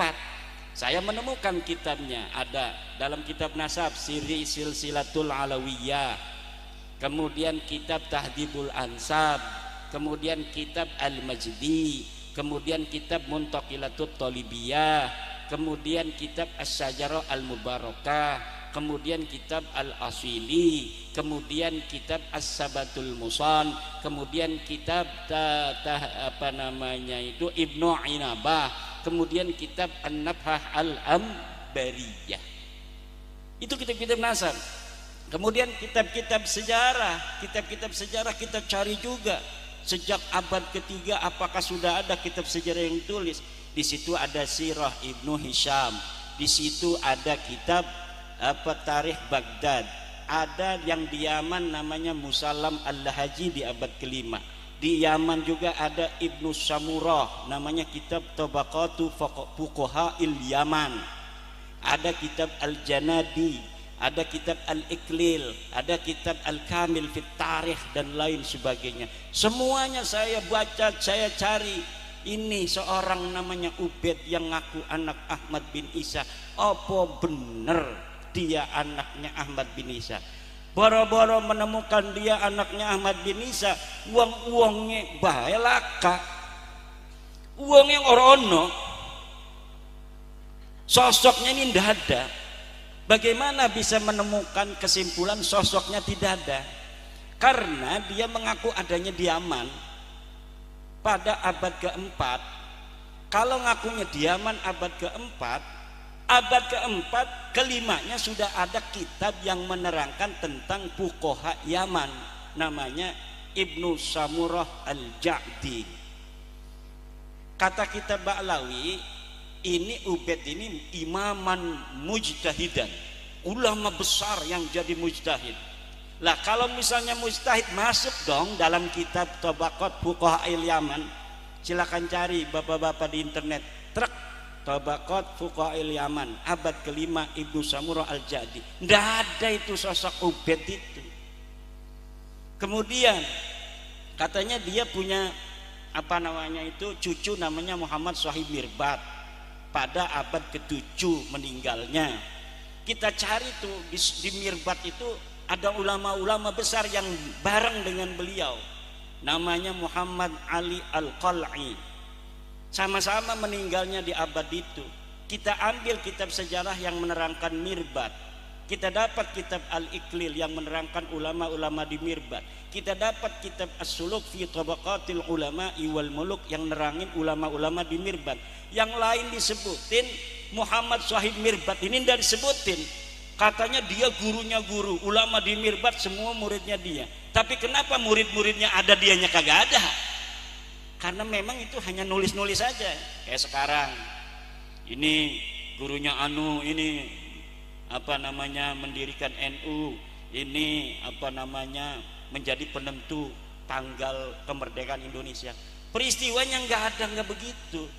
Pak Anhar Gonggong mengenai bagaimana apa Soekarno apa benar malam-malam itu ke rumah Habib sebelum membacakan proklamasi, ya ndak ada. Bagaimana dia ada di rumah Habib, orang dianya habis dari Rengas Dengklok kemudian langsung persiapan membacakan apa namanya itu teks proklamasi sampai jam 6, sampai dia nggak puasa karena sakit.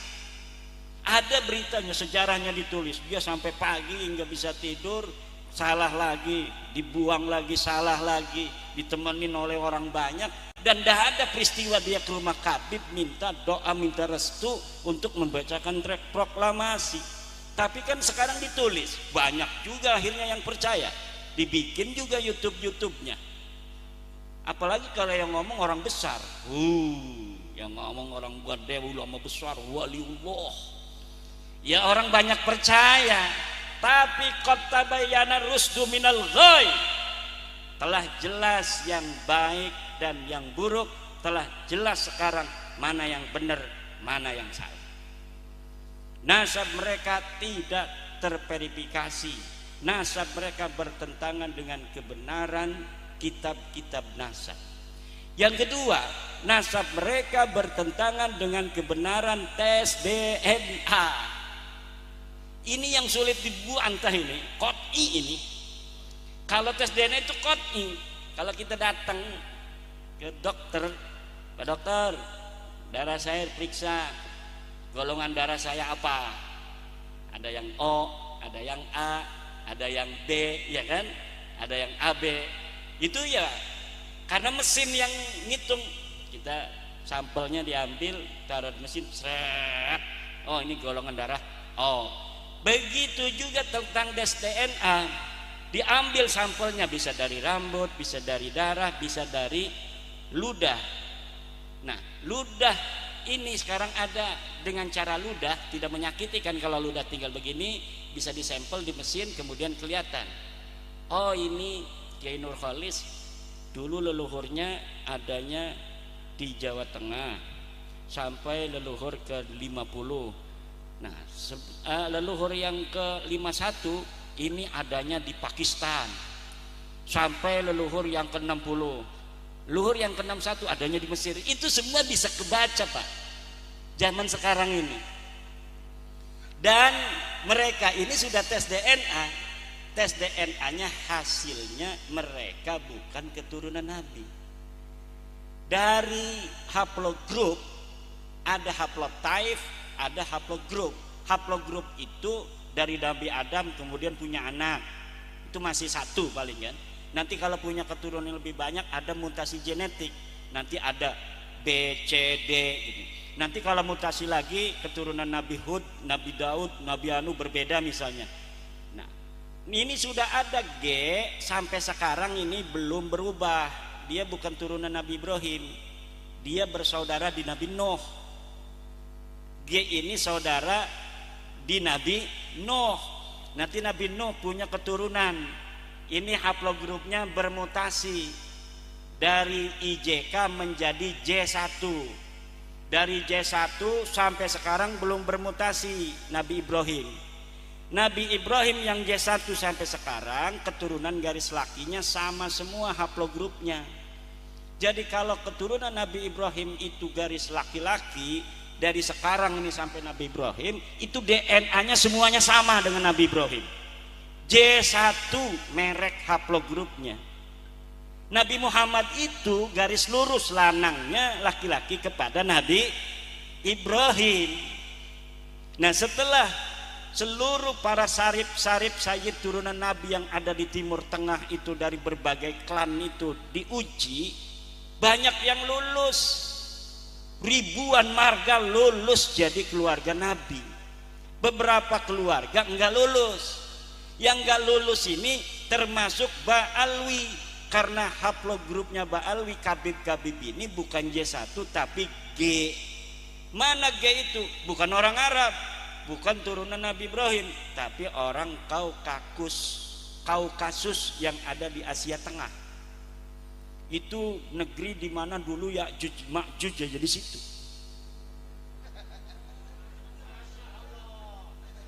Nggak percaya ini Kiai Nurul Khalis, masya Allahnya nggak percaya ini. Lihat di YouTube. Karena sebelum isu nasab masalah Ba'alwi ini booming, itu ada juga isu nasab tentang Yahudi Khazar. Yahudi Khazar itu haplogrupnya G kebanyakan. Itu sebelum booming masalah nasab Ba'alwi, itu dunia digegerkan oleh terbongkarnya nasab Yahudi Israel. Ternyata Yahudi Israel yang selama ini mengaku turunan Nabi Ibrahim, dengan ada tes DNA ini terbongkar bahwa Yahudi Israel bukan turunan Nabi Ibrahim tapi turunan Yahudi Khazar. Eta masalah nama sudah terbukti tahun 2010-an. Itu orang-orang Yahudi yang sekarang mengaku dia ada di Palestina ini sebagai keturunan Ibrahim. Saya kembali ke tanah Palestina karena Palestina ini adalah tanah kami, tanah leluhur kami, Nabi Ibrahim alaihissalam. Setelah dites DNA, itu orang-orang Israel, DNA-nya G karena dia keturunan Yahudi Khazar, turunan Yahudi yang bukan turunan Nabi Ibrahim, asalnya dari kerajaan Kaukasia Khazaria yang sekarang itu Tajikistan, Turkmenistan, sekitaran itu Turki segala macam itu kebanyakan haplogrupnya G. Dihancurkan nanti karena jahat itu orang. Dia bukan orang situ, dia orang nomaden. Yahudi Khazar itu dulu sebelum masuk Yahudi orang nomaden Khazaria. Kemudian dia mencaplok daerah itu, daerah Kaukasus, kemudian dia dirikan kerajaan. Kemudian dia ketika Bizantium perang dengan Arab, dengan Islam, dia takut. Akhirnya dia masuk Yahudi. Kalau dia Kristen takut diserang Islam, kalau dia Kristen takut diserang Islam, kalau dia Islam takut diserang Bizantium. Maka caranya yang aman dia masuk Yahudi Separdi. Kalau Yahudi asli itu adalah Yahudi Kan'aniyah, disebut sekarang Yahudi Mizrahi. Itu yang keturunan daripada Nabi Ibrahim dari Nabi Yakub alaihissalam. Nabi Yakub itu disebut Israel, anaknya 12. Kata mereka Yahudi Khazar, kami ini anak ke-13. Coba lihat di buku-buku sejarah, Yahudi keturunan 13. Itu dulu dipercaya aja husnudzon. Orang percaya bahwa Nabi Yakub punya anak ke-13 yang tidak diketahui. Tapi pas tes DNA sekarang mah itu udah kebongkar semua.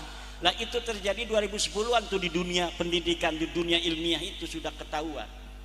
Tiba-tiba di tahun 2002, 2003 di Indonesia booming juga masalah nasab. Saya nggak ngerti ilmu DNA. Ya saya ngomongnya hanya nasab.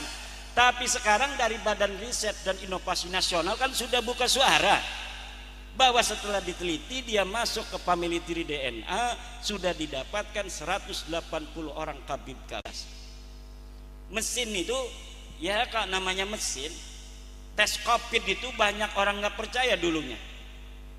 Sampai polisi diomong bohong, katanya polisi bohong. Sampai polisinya aja yang ada yang nggak percaya itu. Saya punya teman polisi nggak percaya COVID. Kenapa? Ya otaknya dia belum bisa nerima. Masa iya katanya orang bisa kena COVID begitu langsung mati segala macam. Tapi ternyata ilmu pengetahuan memang tidak bisa dilaut. Saya ini orang nggak mau vaksin, nggak mau juga swab. Saya pernah diundang Kiai Maruf Amin untuk khotbah. Anaknya ngebel, katanya suruh abah suruh khotbah, nggak mau kata saya. Kenapa? Nanti suruh di swab. Saya nggak berani swab. Nggak mau saya di swab. Nggak katanya. Kenapa nggak berani? Nanti kalau saya positif santri saya suruh pulang semua kata saya sama polisi. Nggak katanya nanti kalau positif kena COVID nggak bakal dikasih tahu katanya. Yang penting tidak ketemu abah kalau misalnya positif. Oke kalau begitu. Artinya saya mau. Tapi akhirnya saya yang kurang percaya sama COVID itu kena. Taunya dari rokok. Kok rokok ini kayak kabel begini? Saya lihat di YouTube ciri-ciri kena COVID. Jadi indera penciuman perasa ini hilang. Dan kalau ngerokok itu katanya nggak ada rasanya. Wah, kayaknya kena saya nih. Betulan saya punya adik sarjana kesehatan. Dek, punya nggak tes COVID? Ada Kang, katanya. Bawa. Bisa nggak di sini kita tes? Bisa. Tapi tolong nanti kalau positif jangan kasih tahu siapa-siapa. Karena nanti dipanggil bupati suruh di apa tuh namanya? Di karantina di hotel. Walaupun enak di karantina di hotel, nggak mau kita kayak ada orang di penjara begitu kan? Tolong jangan kasih tahu. Iya Kang, nggak apa-apa. Akhirnya pas di tes DNA kan diliatin aja. Seret. Waduh, positif Kang. Waduh. Udah, santri mau salaman, nggak mau. Saya nggak mau salaman sama santri. Kalau ada orang tua wali murid datang, saya nggak mau nemuin. Kalau santri saya tetap ngaji. Kenapa? Takut dia pulang karena santri itu kan masih gagah. Dia itu mungkin sudah kena corona. Kalau dia pulang ke rumah, nanti nyebarin corona di rumah. Karena kebal kalau santri-santri, dia punya hiji bakar sama hiji bohori. Akhirnya semua orang percaya adanya COVID. Buktinya banyak kiai juga yang jadi korban syahid dalam corona. Ini ilmu pengetahuan Pak, kita serahkan pada ahlinya. Begitu pula dengan tes DNA. Saya nggak berani ngomong tes DNA sebelumnya. Kiai Sabilul Huda belum pernah ngomong saya. Kenapa? Karena takut. Karena kalau ditanya saya nggak ngerti. Tapi sekarang ahli DNA dari Badan Riset Indonesia sudah ngomong, dia digaji negara loh, bahwa saya telusuri di dalam Family Tree DNA dan situs-situs jasa DNA yang lain, para kabib-kabib Baklawi ini mustahil keturunan Nabi besar Muhammad sallallahu alaihi wasallam. Pakai bahasanya tal, nasabnya ditolak, nasabnya adalah terputus. Tidak ada mustahil, nggak ada.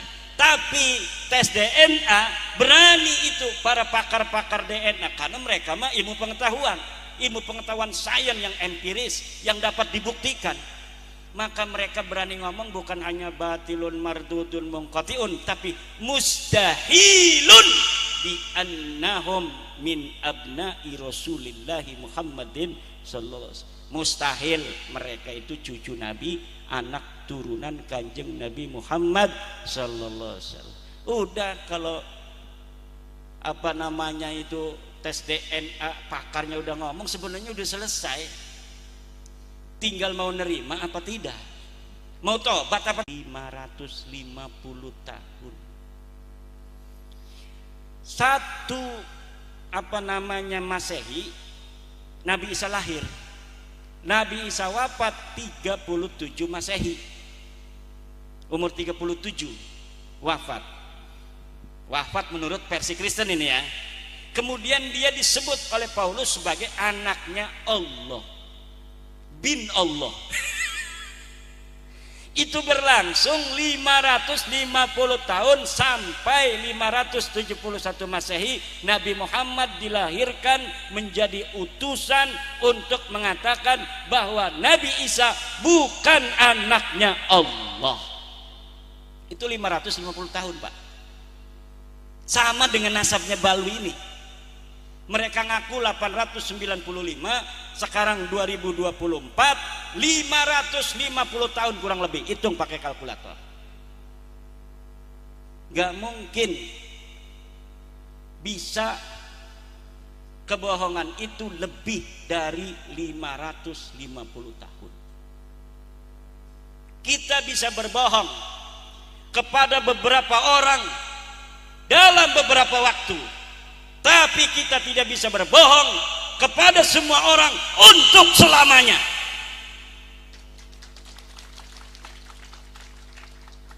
Tidak bisa. Pasti Allah bikin sebuah skenario agar kebohongan itu terbongkar. Pasti. Dan ini alhamdulillahnya kita ini, terutama saya sama orang Sragen, yang mau menerima. Yang tidak mau menerima ya tidak apa-apa. Orang Nabi Muhammad ngomong bahwa Nabi Isa itu bukan anak Allah, sampai sekarang masih banyak yang percaya kok. Betul enggak? Biasa-biasa aja Pak.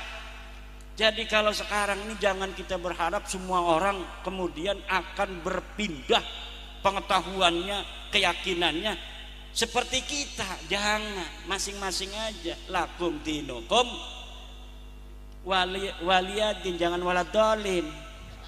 Ada lakum dinukum waladolin. Ini sholat nggak berhenti-berhenti.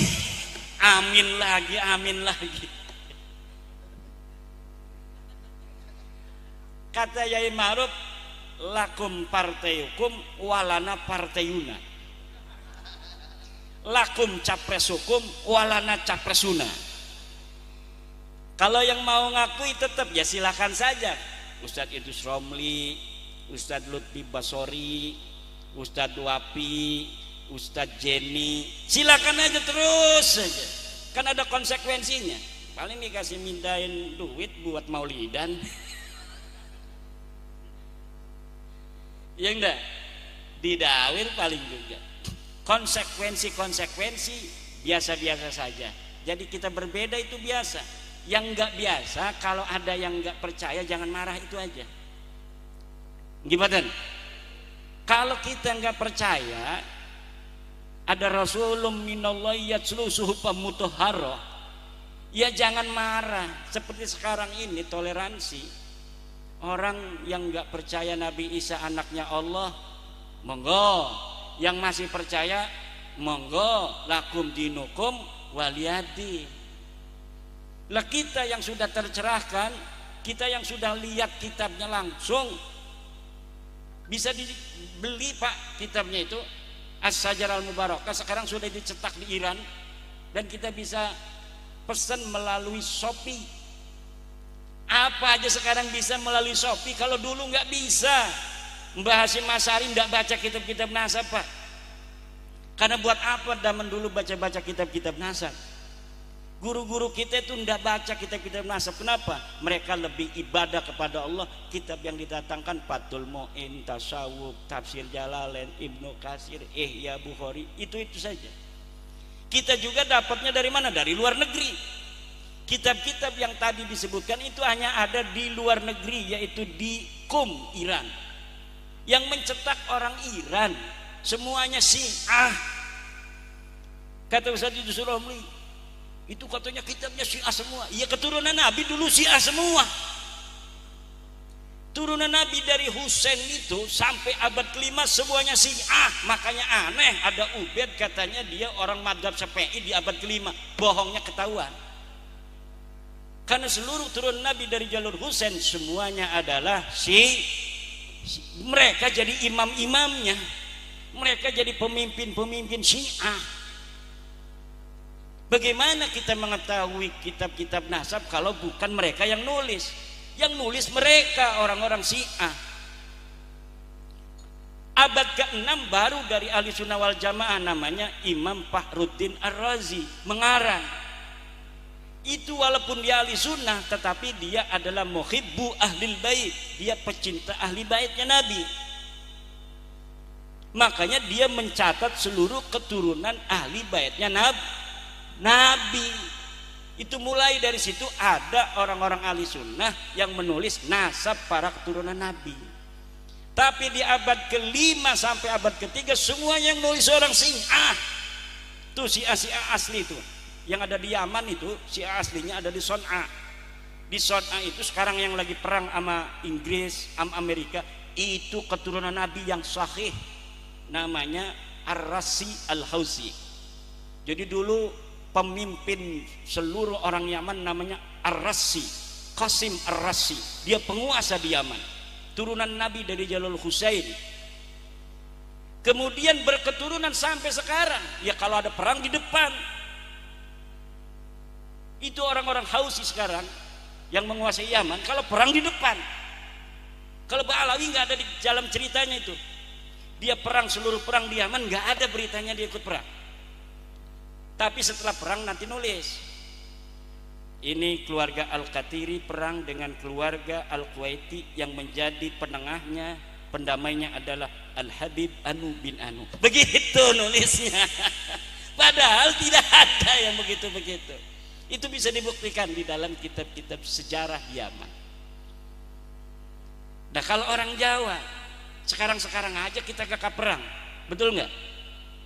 Dulu kita tukang perang Pak, leluhur-leluhur kita, apalagi orang Solo Raya. Waduh, perang melulu. Dikit-dikit perang, pengen ganti bupati perang. Itu siapa? Joko Tingkir sama Aryo Penangsang perang. Suto Wijoyo itu perang, segala macam itu perang-perang melulu. Makanya kita ini alhamdulillah sekarang negaranya Indonesia. Jangan sampai Indonesia ini bubar. Karena dengan Indonesia ini kita aman tentrem.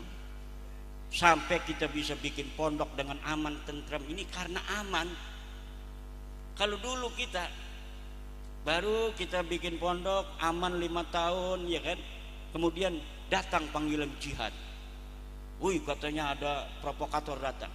Ini katanya Aryo Penangsang telah membunuh Pangeran Anu. Kita ini berarti jahat, kita harus hancurkan. Ikut lagi tuh orang Seragen. Ini Kiai Riyad ini kalau adanya di zaman Suto Wijoyo segala macam, ini nggak bisa bangun ini karena orangnya ketahuan, pengennya gerak aja, pengen perang, pengen berjuang. Ini yang datang semua orang yang pengen berjuang semua, apalagi Banser sama Laskar Sabilillah. Orang lagi aman aja tadi ngomongnya tuh nyanyinya, kami siap mati. Mati kenapa orang lagi aman begini kok ada polisi, ada tentara? Betul enggak? Karena apa? Gen kita gen perang. Dari zaman Ken Arok kita perang melulu. Dan otaknya perangnya pakai taktik Ken Arok itu kan luar biasa. Jadi kita taktik Ken Aroknya ada, Joko Tingkirnya ada, yang wali-walinya kayak Syekh Sunan Gunung Jati yang ahli syariat ada, yang tukang bacok orang Sunan Kudus ada, yang ahli tata pertanian Sunan Ampel ada, macam-macam ini keturunan daripada orang Jawa ini, orang Nusantara. Ini harus dijaga warisan-warisan oleh siapa? Oleh kita. Hal-hal yang baik dari leluhur kita, yaitu agama yang rahmatan lil alamin, sehingga orang Jawa ini merasa semuanya agama Islam ini sesuai dengan budaya Nusantara, budaya Jawa. Hal-hal yang tidak baiknya, apa yang tidak baik? Politik itu di zaman kerajaan tidak baik. Kenapa? Saudara dengan saudara kalau bapaknya mati, ini dia bersaing ingin jadi raja. Ini nyari pendukung, yang ini nyari pendukung, akhirnya perang saudara. Itu yang tidak baik dari leluhur kita. Dan sekarang ada jawabannya. Apa jawabannya? Negara Kesatuan Republik Indonesia. Kita jaga Indonesia yang Pancasila ini, yang semua warga bagi negara Indonesia adalah sama. Tidak ada perbedaan manusia Indonesia dilihat dari keturunan siapa. Yang turunan Ken Arok misalnya tidak boleh jadi kiai, dia harusnya jadi tentara. Nggak ada begitu. Karena kiai-kiai walaupun sekarangnya soleh-soleh begitu tukang tirakat aja, ada turunan Ken Aroknya juga. Kalau dia ngaku turunan Raden Pata, ya pasti ada turunan Ken Aroknya yang ngeliatin Ken Dedes. Betul nggak? Kalau turunan Raden Pata, Brawijaya, pasti ada turunan Ken Aroknya. Maka keturunan itu bagi bangsa Indonesia tidaklah penting. Kemanusiaan yang adil dan beradab itu artinya adalah semua manusia bagi negara Indonesia sama. Dia mempunyai hak dan kewajiban yang sama sebagai warga negara Indonesia. Kita sibuk-sibuk begini hanya ingin mengajak pada saudara-saudara kita Pak Alwi, ayo bareng-bareng begitu, mau enggak? Jangan ngomong-ngomong turunan lagi, turunan lu udah ketahuan bukan keturunan Nabi. Kita nggak percaya lagi. Kalau mau maksa, ya nanti akan terjadi hal-hal yang tidak diinginkan. Nggak usah perang, ngapain kita perang-perang? Jangan lagi ngehina-ngina bangsa Indonesia. Kan begitu kita ajak. Mau nggak? Mau misalnya, alhamdulillah. Ayo mari sekarang kita bareng-bareng bangun Indonesia ini. Masih banyak kekayaan Indonesia loh. Yang ada di dalam bumi Indonesia ini, nikel, segala minyak bumi masih banyak yang belum dieksplorasi. Mungkin untuk 100 turunan kita ke depan ini masih bisa ngasih makan Indonesia ini. Tepuk tangan. Gimana ini? Tepuk tangan ragu-ragu begitu. Dia mikirnya mati dia. Tuh 100 turunan saya masih hidup, nggak bakal turunan kita. Ini yang ada di dalam tanah Indonesia ini, Pak, ini kaya raya, ini negeri surga. Indonesia ini negeri surga. Jangankan daratnya, lautannya itu banyak minyak. Bahan dari untuk membuat nuklir itu ada di Indonesia. Kalau orang Indonesia bikin nuklir gampang, kita nggak perlu bahan dari luar, dari dalam negeri Indonesia ada. Minyak kalau hanya untuk memenuhi kebutuhan masyarakat Indonesia saja udah cukup. Padi kita makan cukup. Seragen kurang, banyak tuh di Banten tuh sawah, bisa dikirim ke Seragen. Kalau misalnya kurang, di Kerawang paling banyak itu sawah, sampai ada peraturan tidak boleh membangun bangunan di sawah, dan sangat dipersulit kalau jual sawah itu di daerah Kerawang. Itu dalam rangka ketahanan pangan. Untuk apa? Untuk menjawab demografi penduduk Indonesia yang semakin bertambah. Tetapi insya Allah kita yakin Indonesia penduduknya berapapun, tanah kesuburan Indonesia ini akan mampu untuk memberikan oleh Allah makan untuk seluruh bangsa Indonesia. Kalau ada bangsa lain yang mau ikut di sini, silahkan, monggo, sesuai dengan peraturan Negara Kesatuan Republik Indonesia yang sudah menjadi warga negara Indonesia. Tetapi yuk bareng-bareng kita menjaga tenggang rasa, saling harga menghargai, hormat menghormati. Itu saja, betul tidak? Tidak ada kebencian kita pada siapapun. Yang ada selama ini kita dibohongi, yang selama kita direndahkan. Kalau ada yang masih mau direndahkan, monggo. Tapi saya dan siapa yang bersama saya nggak mau lagi direndahin. Karena ternyata nasab kita lebih bagus daripada nasab ente. Ente banggain nasab, ternyata nasab aneh lebih hebat dari nasab ente. Nasab kita raja-raja di Nusantara. Nasab ente nggak ada. Saya lihat kagak ada apa-apanya. Mi'raj 70 kali bohong, nggak terbukti. Katanya mustahil, kagak ada. Lah keluarga saya ada yang menjadi Sayyidu Ulama'il Hijaz, Syekh Nawawi Tenara, ratusan buku dikarang. Orang Indonesia siapa yang ada di Jogja, Solo, leluhurnya bisa bikin Candi Borobudur, Candi Prambanan, Candi Saujan. Saujan apa itu? Candi Cetok dan lain sebagainya. Itu susah tuh bikin begitu tuh. Kiai Riyad jangan sembarangan tuh. Kiai Riyad bisa bikinnya musola begitu doang. Dari batu dong kayak leluhur kita. Mana ukiran-ukirannya tuh? Nggak ada. Kita sekarang kalah sama leluhur kita. Leluhur kita ini luar biasa. Bukan hanya raja, tapi dia ahli pahat-pahatan. Kita bukan mahatin batu-batu supaya indah, cuma ngejaga saja Borobudur sampai ada yang ngebom tahun 80-an tuh.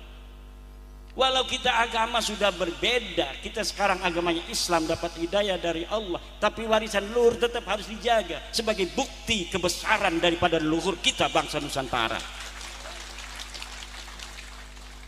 Kita tinggal bikin luhur aneh, bikin Borobudur. Luhur ente bikin apa coba? Kagak ada. Coba lihat di sana, paling makam-makam palsu.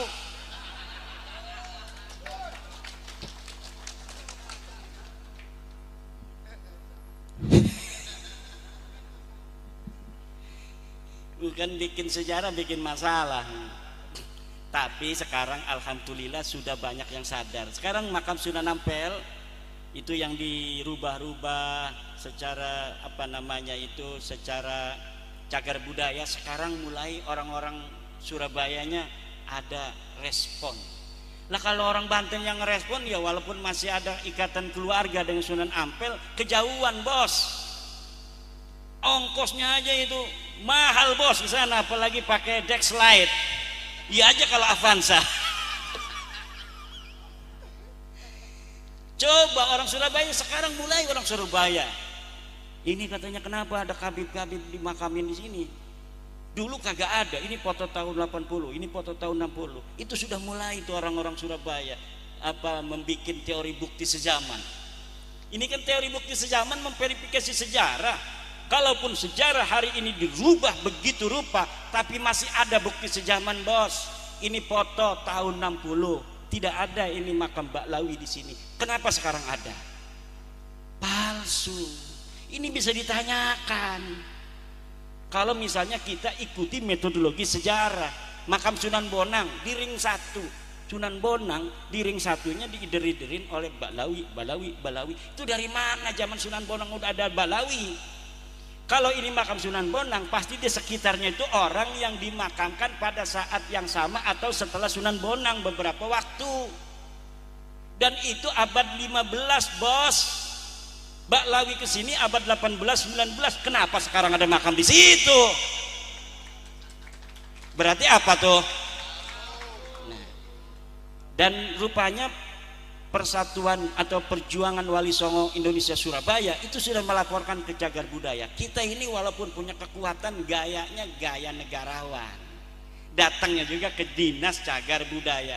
Itulah akhlak wong Jawa.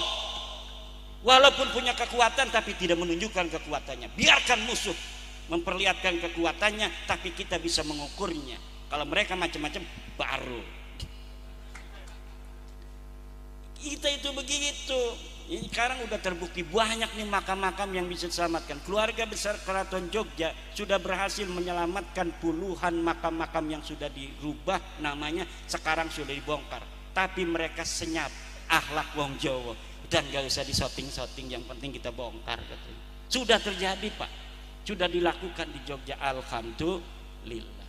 Ada Raja Cirebon yang jadi menantu Jogja. Kemudian dia meninggalnya di Jogja.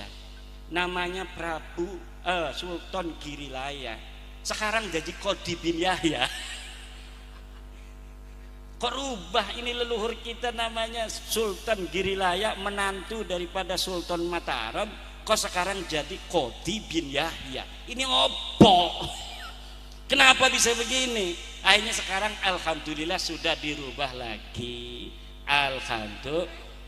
Kalau tidak ada gerakan begini-begini kesadaran, semuanya akan berjalan 50 tahun lagi begini-begini saja, itu akan berubahlah sejarah kita. Dan anak-anak kita akan mengkonsumsi sejarah yang palsu. Na'udzubillah. Dah, mungkin akan kita kembangkan nanti di dalam pertanyaan-pertanyaan. Baik yang bertanya tentang nasab ataupun tentang sejarah-sejarah, monggo-monggo baik. Nanti kalau saya tidak bisa jawab, ada Kiai Nur Khalis, ada Kiai Riyad yang jawab. Ada dari Gus Nuril PGN, Kiai Syafi'i. Ini kisah ini kayak Baklawi nih. Jangan-jangan ini. Coba. Sementara wallahu wal muwaffiq ila aqwamit thoriq. Assalamualaikum warahmatullahi wabarakatuh. Ini bisa udah? Udah bisa belum? Belum ya? Tentang Baklawi itu kan kesombongan marga aja. Dan ya dibanggakan ada mbah-mbahnya saja. Dianggap orang Indonesia tidak punya mbah. Ya. Kalau mbahnya bisa mibrung ya man, saya punya Gatot Kaca. Iso miber. Sebagian yang saya dengar dari fatwa-fatwa mereka itu banyak yang keluar dari agama. Contoh, mengatakan bahwa kakeknya itu bisa mi'raj 70 kali. Numpak pesawat apa? Saya daripada mendengar mauidhah mereka, lebih baik saya mendengar guru pribumi. Ya kebetulan saya tidak pernah mengaji kepada mereka. Maaf, saya ini santri asli dari Renboyo. Belum pernah ada habaib mengajarkan sulam taufik, belum pernah. Bahkan kalau ada keturunan daripada orang Arab itu, Muhammadiyah memanggil abang, tidak habib. Bahwa untuk menyelesaikan nasab ini kan sudah ada yang membuka. Seharusnya bagi mereka ketika terbuka merapat, tabayun, tidak kebakaran jenggot sehingga ada yang mengatakan kiai kita yang sudah sepuh dikatakan kiai palsu. Dan mereka mengatakan orang Yaman kesini membentuk ulama-ulama. Tidak, kalau menurut saya mereka datang menjadi orang yang ngelama pada pribumi. Maaf ini. Maka dari situ, untuk satu pribadi saya, kalau ada orang imigran kayak itu, pasti saya deportasi, pasti saya usir. Karena bapak-bapak mereka kesini ini golek mangan, tidak menciptakan ulama, menciptakan orang ngelama terhadap pribumi. Maka dari situ, bagi orang pribumi yang muhibbin, pasanglah otak kalian, pasanglah otak yang diberikan oleh Allah. Sampai kapan kamu mau dijajah? Wow, seru banget ya teman-teman debat pada kali ini, Tengku Qori, Habib Hanif dan Ustadz Wafi ya. Jadi di sini ada di situ ada Ustadz Kutubi juga yang ikut debat ya. Jadi Ustadz Wafi itu menyerang Tengku Qori. Tengku Qori hanya didampingi beberapa orang, dan dari kubu sebelah, dari golongan Ba'alawi ini ada banyak ya yang peserta-peserta yang mengikuti debat masalah nasab Ba'alawi ini ya. Jadi saling adu argumen, tapi menangnya Tengku Qori ini mempunyai data, tapi ya kalau yang lain hanya ngoceh-ngoceh aja ya teman-teman. Jadi kalau menurut penilaian teman-teman, bagaimana antara debatnya Tengku Qori dan dari kubunya Ba'alawi ini? Jadi debat ini antara Kiai Imad dan klan Ba'alawi.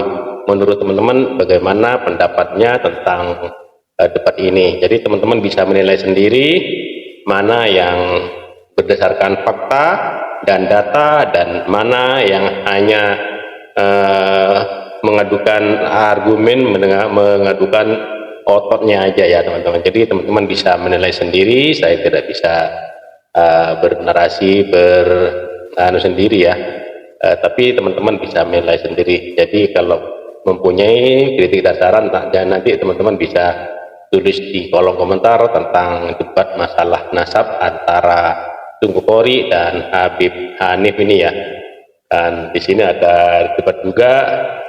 Tadi sudah teman-teman sudah melihat sendiri debatnya Tengku Qori ya di itu ya. Oke, terima kasih buat teman-teman semua. Mohon maaf apabila ada kata-kata yang salah, yang kurang berkenan, mohon dimaafkan. Dan buat teman-teman yang baru menemukan channel ini, mohon dukungannya dengan cara subscribe, like, comment, dan share, dan nyalakan loncengnya agar tidak ketinggalan video-video menarik lainnya. Terima kasih buat semuanya. Sampai jumpa di video selanjutnya. Wassalamualaikum warahmatullahi wabarakatuh.